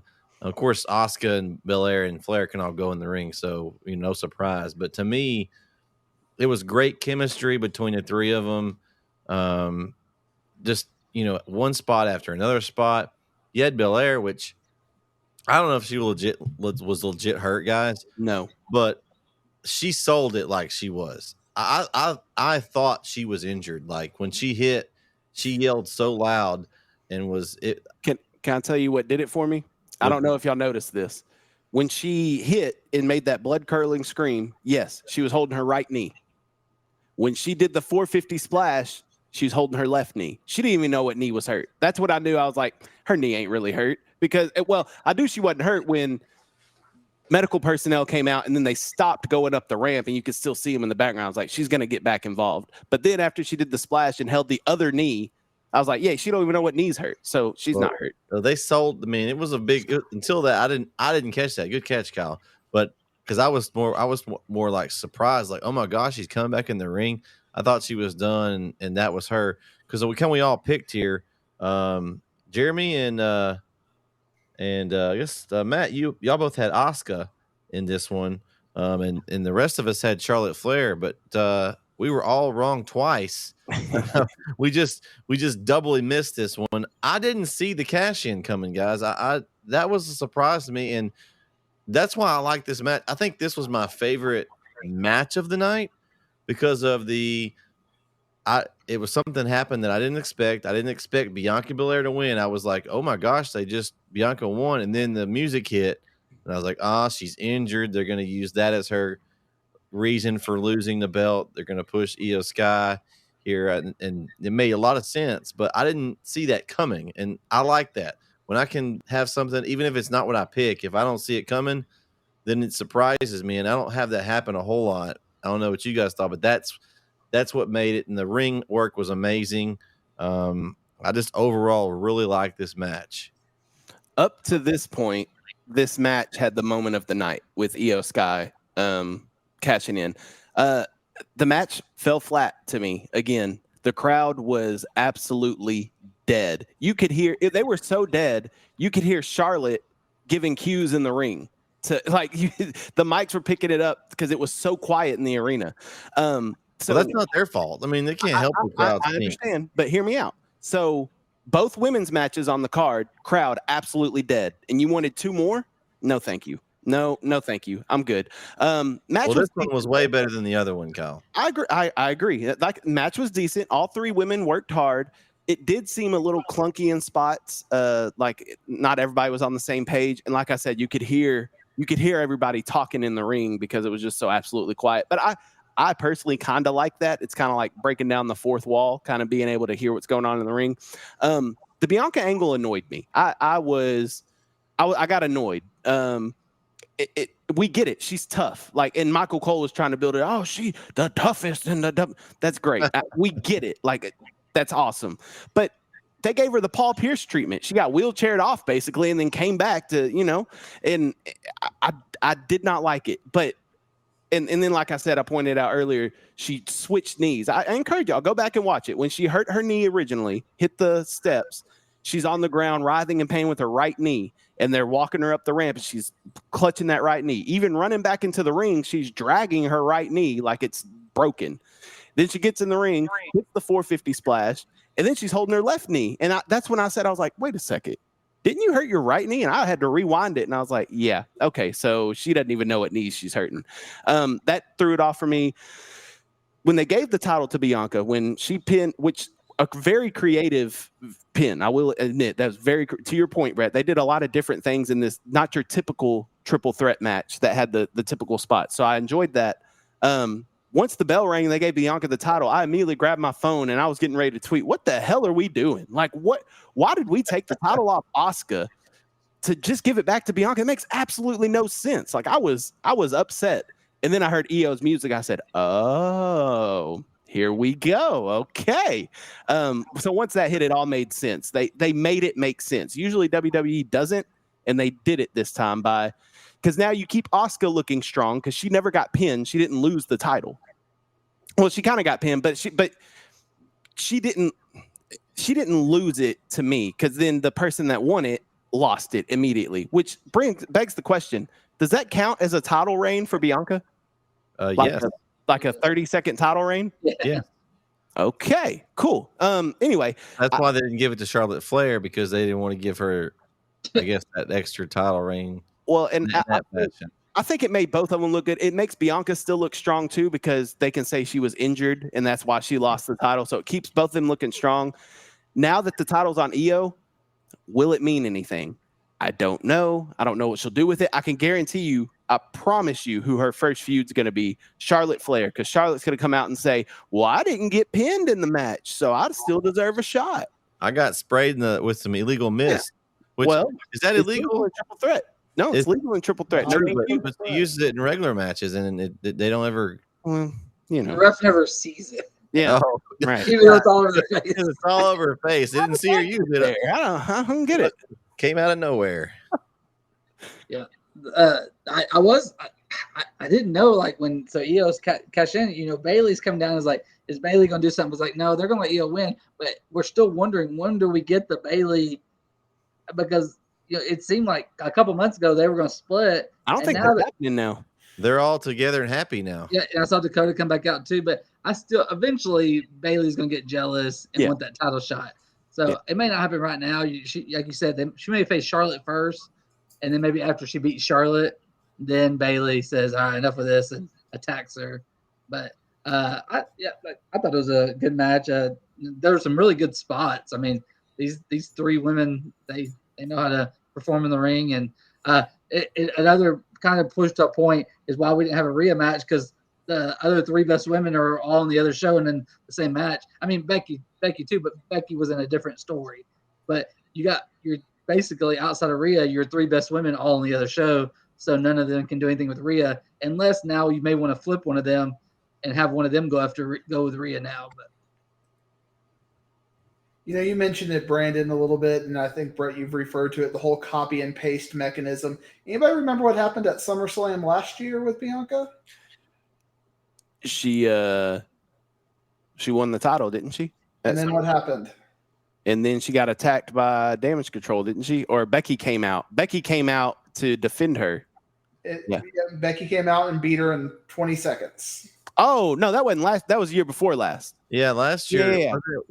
Didn't Bailey and then showed up at Damage Control showed up last year. So yes, yes, she was supposed to have the match with Carmella, and then Becky came out, and I remember that. And we got the 30-second title reign. Now we get another 30-second title reign out of this. So again, just becoming a little bit predictable as far as these, Bianca does not want to win the title at SummerSlam.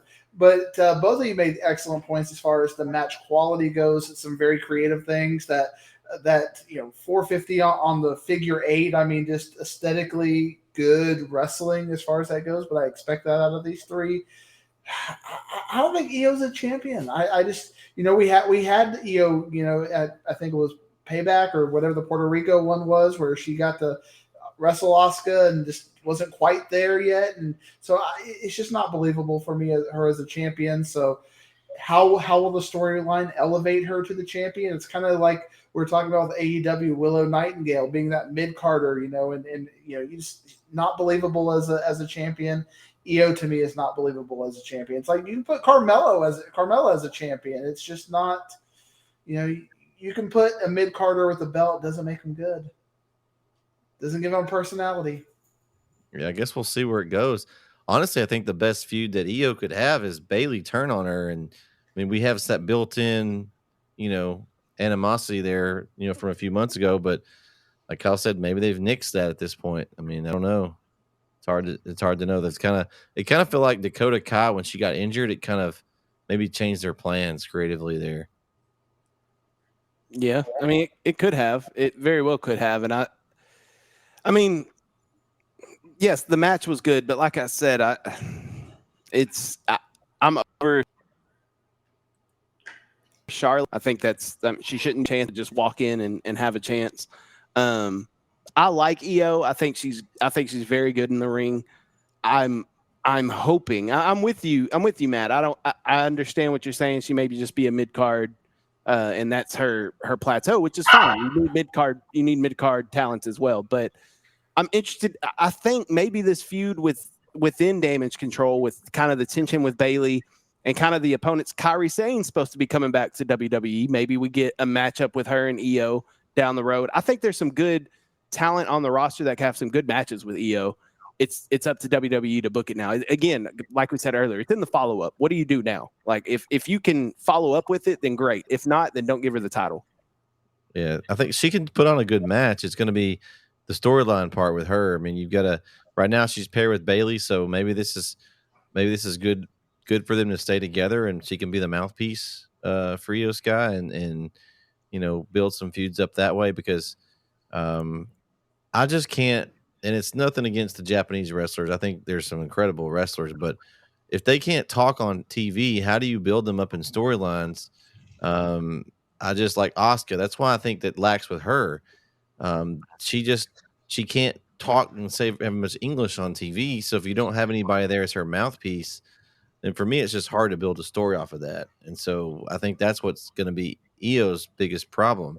If they can use Bayley and Dakota Kai to help mouthpiece some of this feuds going forward, I think she could be good, because we know she can be great in the ring. Do we care about it? Like Matt said, do we care about her? And maybe it's that we need to get her in the ring with some of these good wrestlers, and she goes over on a few, and then now maybe it's more believable that Io Sky can be a long-term champion in WWE. So we'll see where it goes. I mean, they've got a chance to do something with her. This is their chance right now with Io Sky. It's kind of either she's going to be just a tag team wrestler, which there's no tag team division right now, or she's got a chance to compete with the big girls per se. We'll see if she can do it. We will see, but I mean, like I threw the Carmella reference out there. Carmella can't even make it off the card right now because she's just not very believable, even though she's beautiful and she can speak, but there's just no story there. Yeah, at least she's got a mouth, like she can talk. And her character is good. It's just that she's one that got to be built back up. And honestly, the whole James Ellsworth thing, is as corny as that was hilarious. I enjoyed a lot of that just because of the story that was with it. It was funny. You got some goofy guy that's falling around this hot, beautiful woman and helping her, and he's the goofiest looking dude that I've ever seen. That guy made money. I don't know how much money he was making, but he earned every penny. I mean, that was one of I guess the weirdest favorite storylines I've had in a while. It was very strange, but it sold Carmella. I mean, he just helped her win, and it was funny. Every time it was a different way. He was Weasley about it, and it didn't get old for me because they did it in a way where it was different every time. To your point, Brett, about Io needing a mouthpiece and how is she supposed to get over, I think WWE needs to do what they did with Asuka building up to this match. That vignette they aired of Asuka last Monday night was awesome. And Asuka talked a little bit, but it was more of showing her training to get ready for this match. You can do stuff like that with Io. She doesn't have to necessarily talk. I would say Io's English is better than Asuka's at this point. You can at least understand what Io's saying a little more. All you can understand from Asuka is nobody's ready for Asuka. Nobody's ready for Asuka. A little dancing around, like that's all she does. Like, now, if you told me Asuka and Io go out and they start going out there and they talk to each other in Japanese, like I'd be in for that match because I can't understand a word they're saying, but I can understand intensity. Yeah, right. They're and when they're out there they've done it a few times and not much with them. They've kind of kept them separate. So at some point you got to think they're going to go to that well. And Asuka after the match, back to Kairi Sane coming back into WWE, she kind of hinted at maybe getting those two back together with Asuka and Kairi Sane as a tag team. Again, why? There's not a tag team division in the women's division. It's a wide open division right now, Kyle. There's no one in line. But do we want Asuka in the tag team division? Really? I mean, there needs to be somebody. Or you could just get rid of the titles.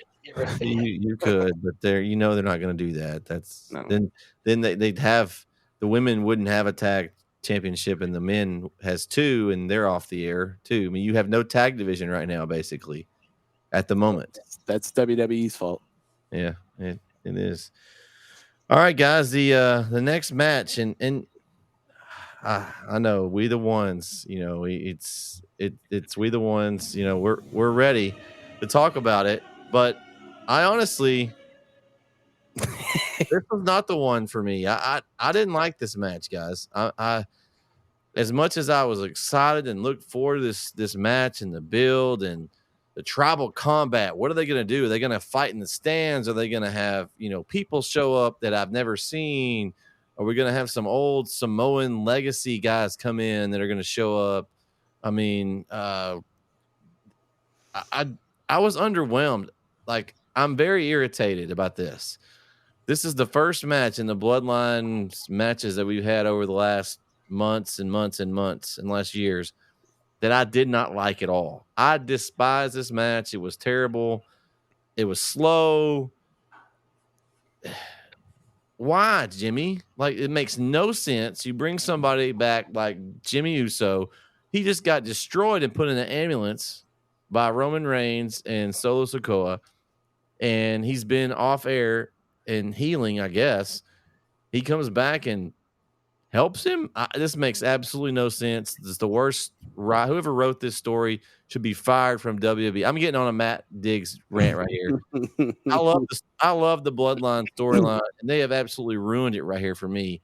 And they've got something to make up for. They better tell me some legit reason why Jimmy just helped Roman Reigns. I don't. It doesn't make sense. Again, they built up this big tribal combat, and it was absolutely basically a no DQ match. I mean, it was nothing fancy. I don't like it. I think it was terrible. I ran Brandon off because I'm so negative. But yeah, I'm frustrated, guys, because I was so looking like this was the match of the night. Me and my son were looking for this. We the ones that here at this house, me and my little buddy, we were ready to watch this match, and it fell flat, and that's the way it ended. And it was like was it that bitter beer commercial where you drink the beer? And it's like that face. That's what I had at the end of the night. I was like, oh, that was not. I didn't expect it, but that was terrible. I just didn't like it. I'm going to disagree a little bit. I like the match. You were talking about it slow. That's a Roman Reigns match. And Roman Reigns matches have these levels of ramping up. Like, it starts off very slow. He's walking around at a slow pace, talking trash to the crowd, talking trash to the opponent. The opponent will get a little offense. It just ramps up. By the end of the match, though, they hit that top gear, and that's usually about the time the ref gets knocked down. That's when that ramps up to that higher gear. They didn't even need a ref for this one, Kyle. There was no rules. Well, you got to have somebody count the pin. I mean, yes, you're right. The rules. That's why the ref didn't get knocked out this time, because there was no point in him getting knocked out.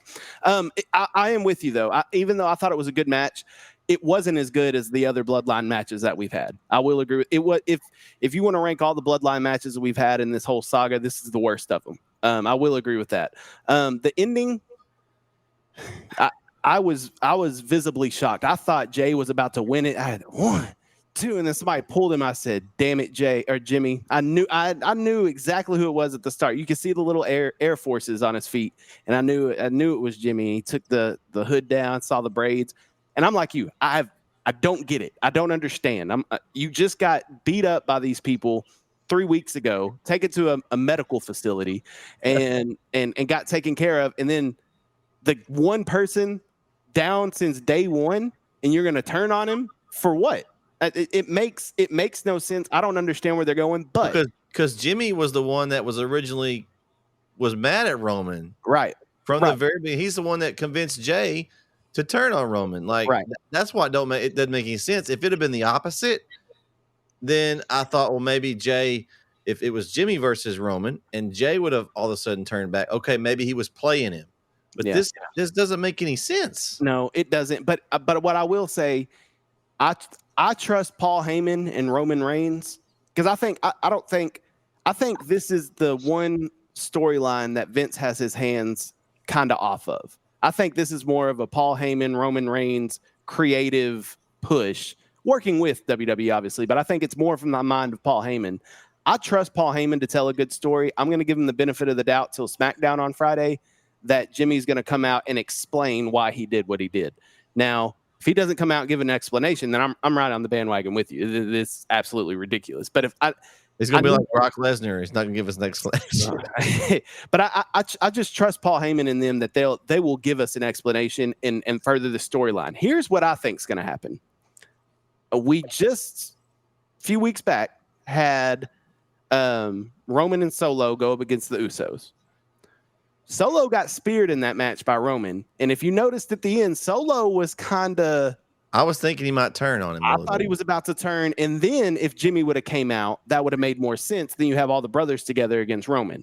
I thought he was going to turn, but when he didn't, now I'm kind of thinking, now that Jimmy's back, maybe something Jay said stuck with Solo, and I think at Payback, we're getting brother versus brother. I think it's Uso versus Uso at Payback.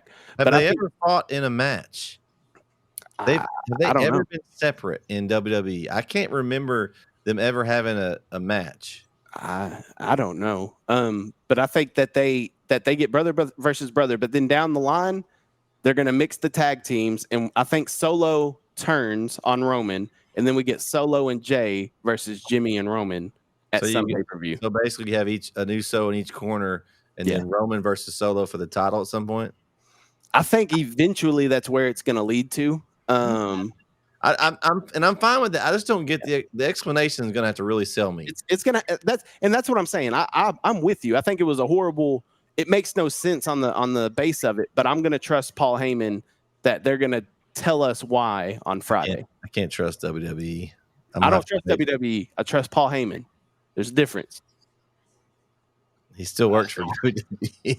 I thought it was a good match. The ending is what's going to take away from most people, and like you said, like Matt would say, the ending matters. Yeah, but I thought overall still was a good match. And then talking about tonight, there's more things about this pay-per-view that I didn't like than like Saturday night. I went pleased. I said one of the worst things I saw was the end. Shane and Ronda, and then the ending to this match. So I was pleased. But then talking more about it, there's more things I did not like that I'm now talking about tonight. But I still enjoyed myself during this pay-per-view. I mean, but I did. We have different opinions, man. It's okay. Brandon, I think Professor you're gonna be on his hit list. And he didn't. I get it, but like not everybody likes the same things. But I mean, people can enjoy different things, and hearing Kyle, he enjoyed most of the things too. It's just there's certain things that kind of stand out, like the ending of this match. But the thing is, I mentioned last week that we could see a Jimmy thing, and y'all said, no, that would be taking a step back, which it is. But also the explanation better be good, like y'all said. But with Roman going away, I guess they're not ready for the bloodline story to end. And with Roman going away, maybe this was the only way they feel they could keep it going a little bit longer, because we can't have 3 months of Jay versus Solo, because we've basically just been getting Jay versus Solo every week already. They just need to sign some more bloodline characters, man. There's so many we out got there. In the reality of wrestling, Zilla Fatu. I mean, they've got so many that they could bring in. Like, I mean, honestly, and they don't even have to wrestle at first. I mean, just bring them in and let them be characters in this story.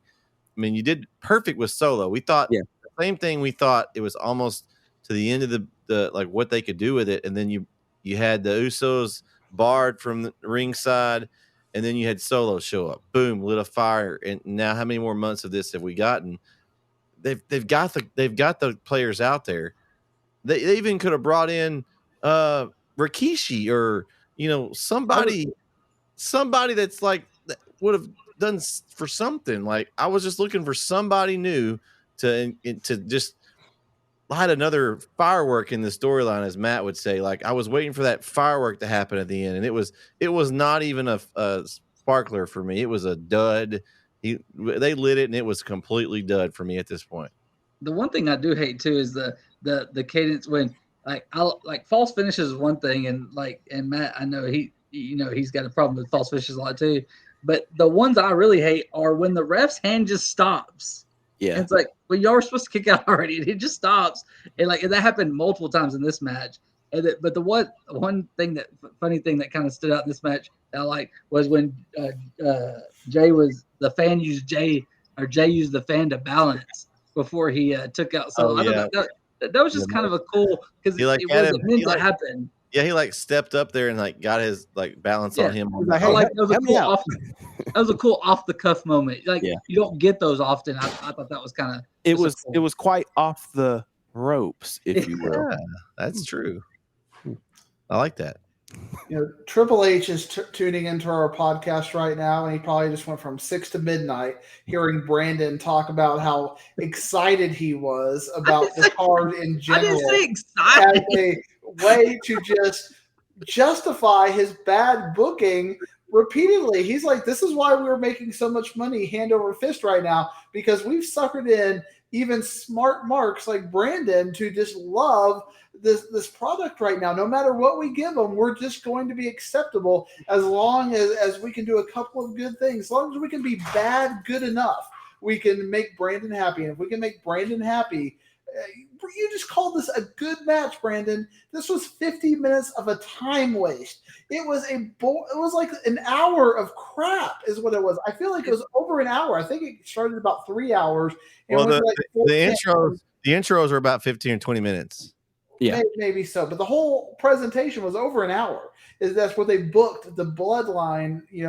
Granted the whole rigmarole coming out and whatnot. It was slow. It was boring. Remember, Brandon, go watch the Hell in the Cell match with Jay against Roman, where this all kind of got started. That was a beautiful match. It was. This was not that, but that's the bar they've set. So that's like.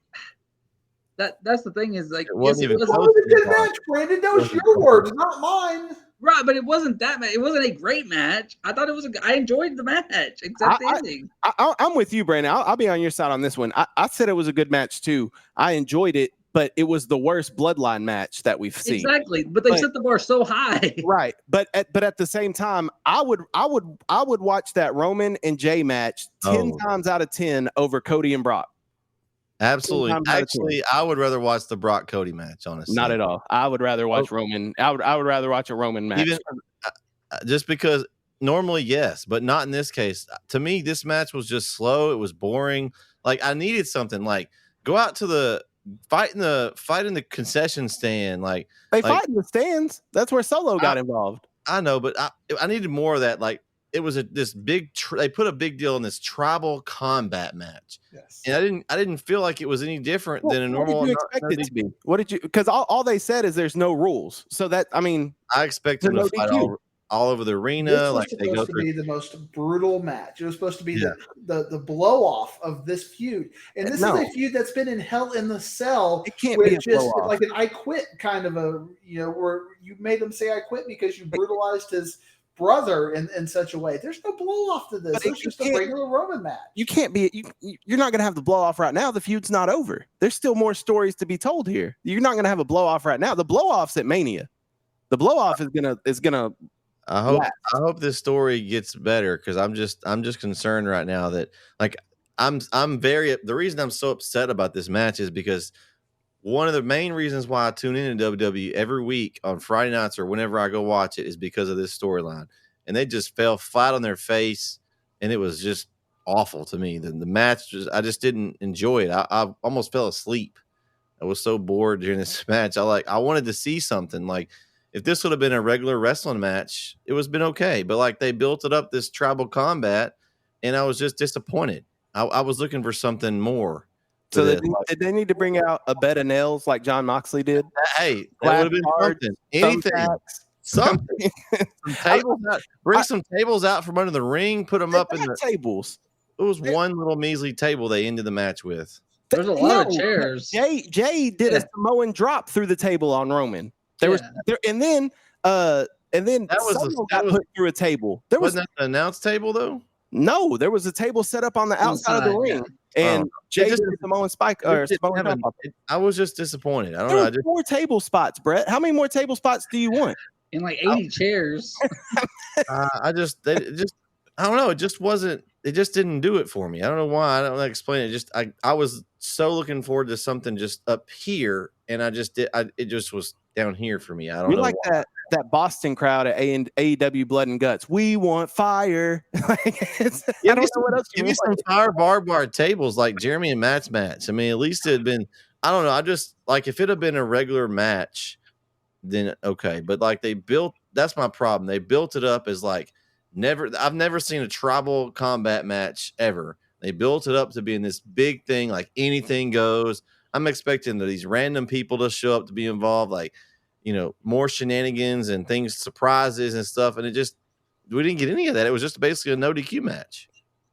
I mean, that's what I expected going into it. So I think it's where your expectations were. I mean, when I heard tribal combat, then why not just call it a no DQ match? And then because to me that builds it up.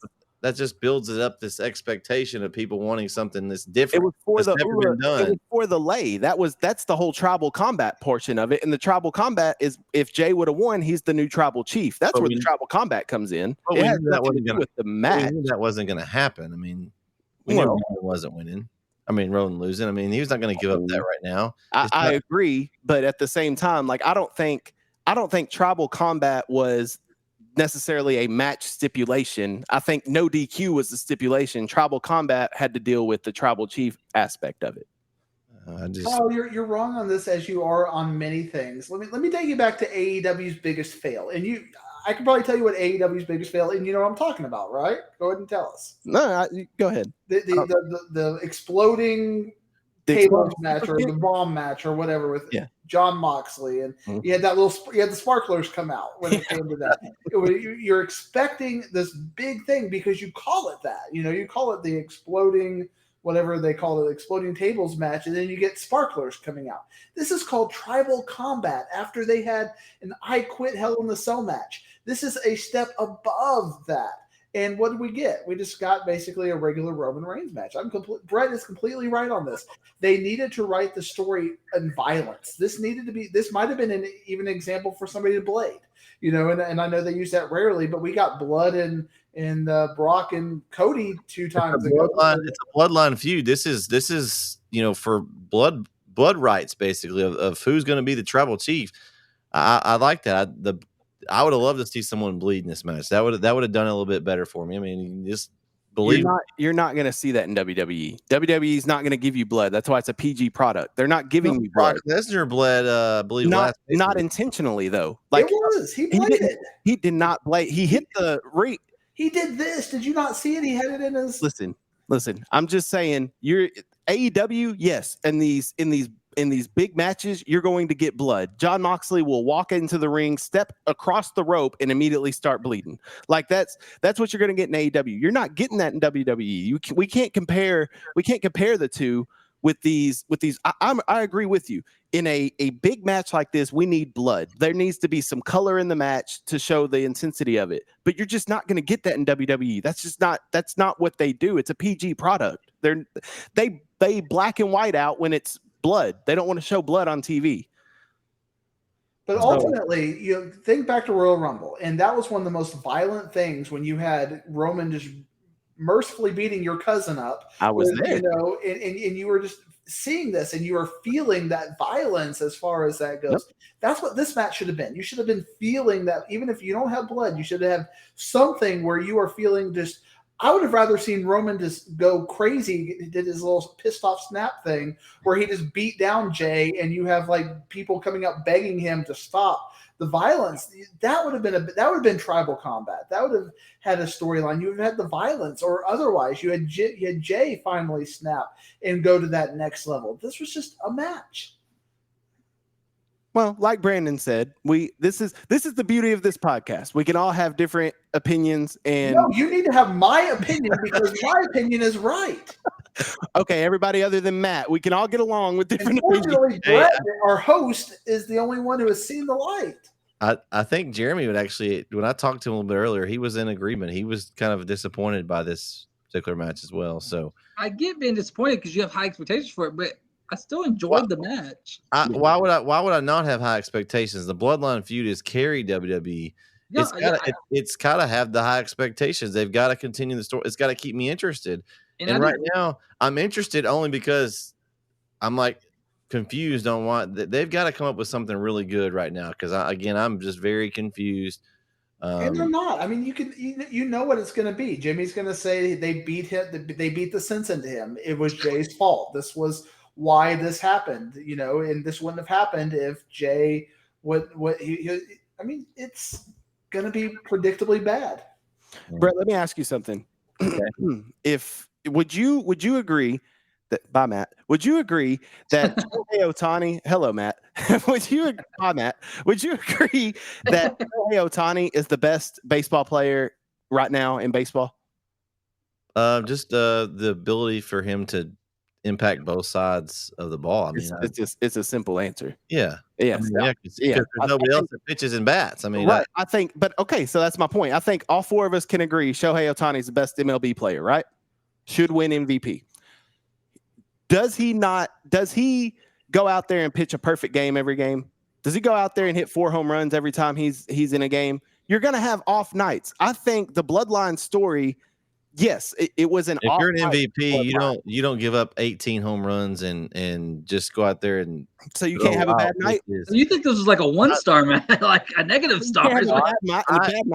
I honestly think this was the worst match of the night for me. What, worse than Shayna and Ronda? I didn't like this match at all. I just didn't like it because it's fine.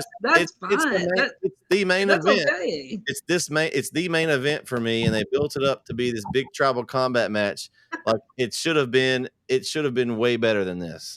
I was mad at myself that I stayed all the way through the end and watched this match. Like I was disappointed. There was a match between Ronda Rousey and Shayna Baszler that at least they had some legitimate strikes. Horrible. They had some legitimate strikes in that match that were violent. That was more violent. Those cheese garbage. Those 2 kicks in the knee were more violent, and then happened in this other match. You got Brock and Cody in a normal match that you want with no DQ apparently.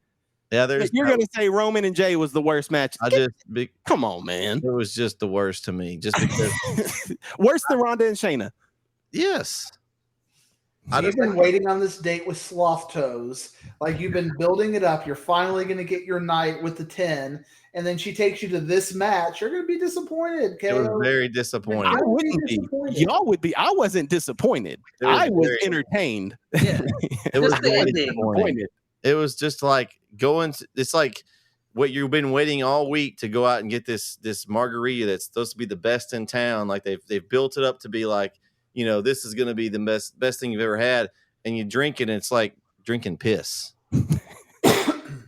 That's what I felt. That's how I felt at the end of the night. It was just that disappointing, and it ruins the entire match. I mean, the match itself, it wasn't terrible as far as, but it wasn't good. But it wasn't as bad as some of the matches. No. I'm saying that the match, like Jimmy. The match itself wasn't the worst of the night. Okay, but the end just makes it the worst to me. So I said the ending, yes, but like no, like you have to include that in the match. That's right. To me, that's what makes it the worst, is because it got to the end and it was awful. Let me give you a better metaphor to explain what Brett explains. I hear them, and I feel like y'all are completely doing this. You've been waiting all week to go to this restaurant that your best friend has recommended. It's the most expensive restaurant in town, and you were about to go pay $500 for this steak that you've been told all about. This is going to be the best meal, and you're looking forward to it. And you're a steak aficionado, and you get there, and it's a Texas Roadhouse steak, effectively. It was okay. I mean, Texas Roadhouse steaks are okay at the end of the day, but you were expecting so much more because of the hype, because of the price, and you feel let down because you spent $500 for this thing. And then dessert, and then you get your dessert, and it's like something you could have gotten from the grocery store, and it was your very last thing, and it was not good. Like, even the steak was okay, but then you get to the end, it's like maybe I got a milkshake and it tasted like poop. And it ended. It was the ending was awful. Like it ruined the entire meal. Even the steak was okay, but after having dessert, it's terrible. Okay, but you're saying you were expecting an A+ match, which I get, and then you thought the match was a B, and then it ended up being an F-. Yeah, because of the ending. Where I think I was expecting an A+ match. I thought the match was a B+. A B+. And then the ending may have pushed it down to a B- or C+. Oh no, it failed. It was an epic fail to me overall. I just didn't like it. It's wrestling. Everybody's going to agree on the same thing. I know. I think it's mainly just because of the fact that I've just become that's my main thing I look forward to every week is the Bloodline feud. I watch the other stuff. I skip where I don't really care about. That's what I want to watch. And that part to me, it's like, let's say that I go to a state tournament. Okay, Chapel Hill's playing. They're the team I'm coming to watch. Like I go to watch the other stuff, and that's fine. But I get to them, and they just completely lay an egg and don't play. I'm ticked. Like that's to me, this was the match that I wanted to watch of all the whole card, above anything else, and I just didn't like it. It was just awful to me.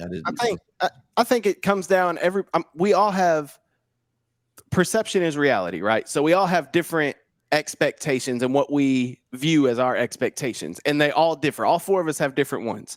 So for me personally, I'm like Brandon. I went in here expecting top tier match. I was let down by the match itself, but I'm intrigued. I was entertained because of the ending. Do I agree with it? Do I understand? No, I don't. But that's what's going to make me tune in Friday to see, okay, where do they go from here? So I'm intrigued by it. The ending actually intrigued me more than if it would have been a clean Roman Reigns win without interference, because then I'm like, well, yeah, that's what we expected. I didn't expect to see Jimmy. Brandon called it. I didn't expect to see Jimmy. Or if I did see Jimmy, he was going to be with Jay. I didn't expect Jimmy to turn on Jay. So that's where you were talking about the shock factor, the wow factor, the surprise. You want to be surprised. I was surprised. Well, it did it for me. But when I'm shocked, though, I want it to make sense. And to me, right now, it doesn't make any sense at all. Right now, it doesn't. But let's wait till after Friday. Let's give them the benefit of the doubt. Have they let us down yet? So far, it's been okay. Okay, so what we'll do is we'll make this one of our off topics next time, and we'll go back. We'll see what they've done, because it's going to be a few weeks before we're on again. Yeah. So we'll kind of relive this and see if we all have the same opinion on the way that me and Brandon were right. I mean, it doesn't mean you're right. Even if they've got it in a reason, it doesn't mean it's a good reason. We'll see. We'll just wait till Friday. I mean, I remember we kind of had a similar discussion in April after WrestleMania as far as, why did Cody lose? Make it make sense.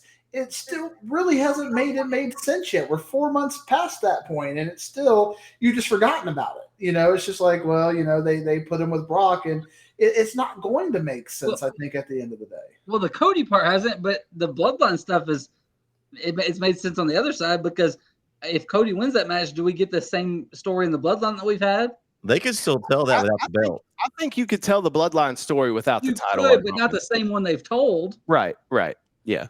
You could But still I mean, This was his first title match. You could so still have Okay. You could still have this tribal chief right, match. You could still have this tribal match and be fighting for the little thing, whatever they call it, though.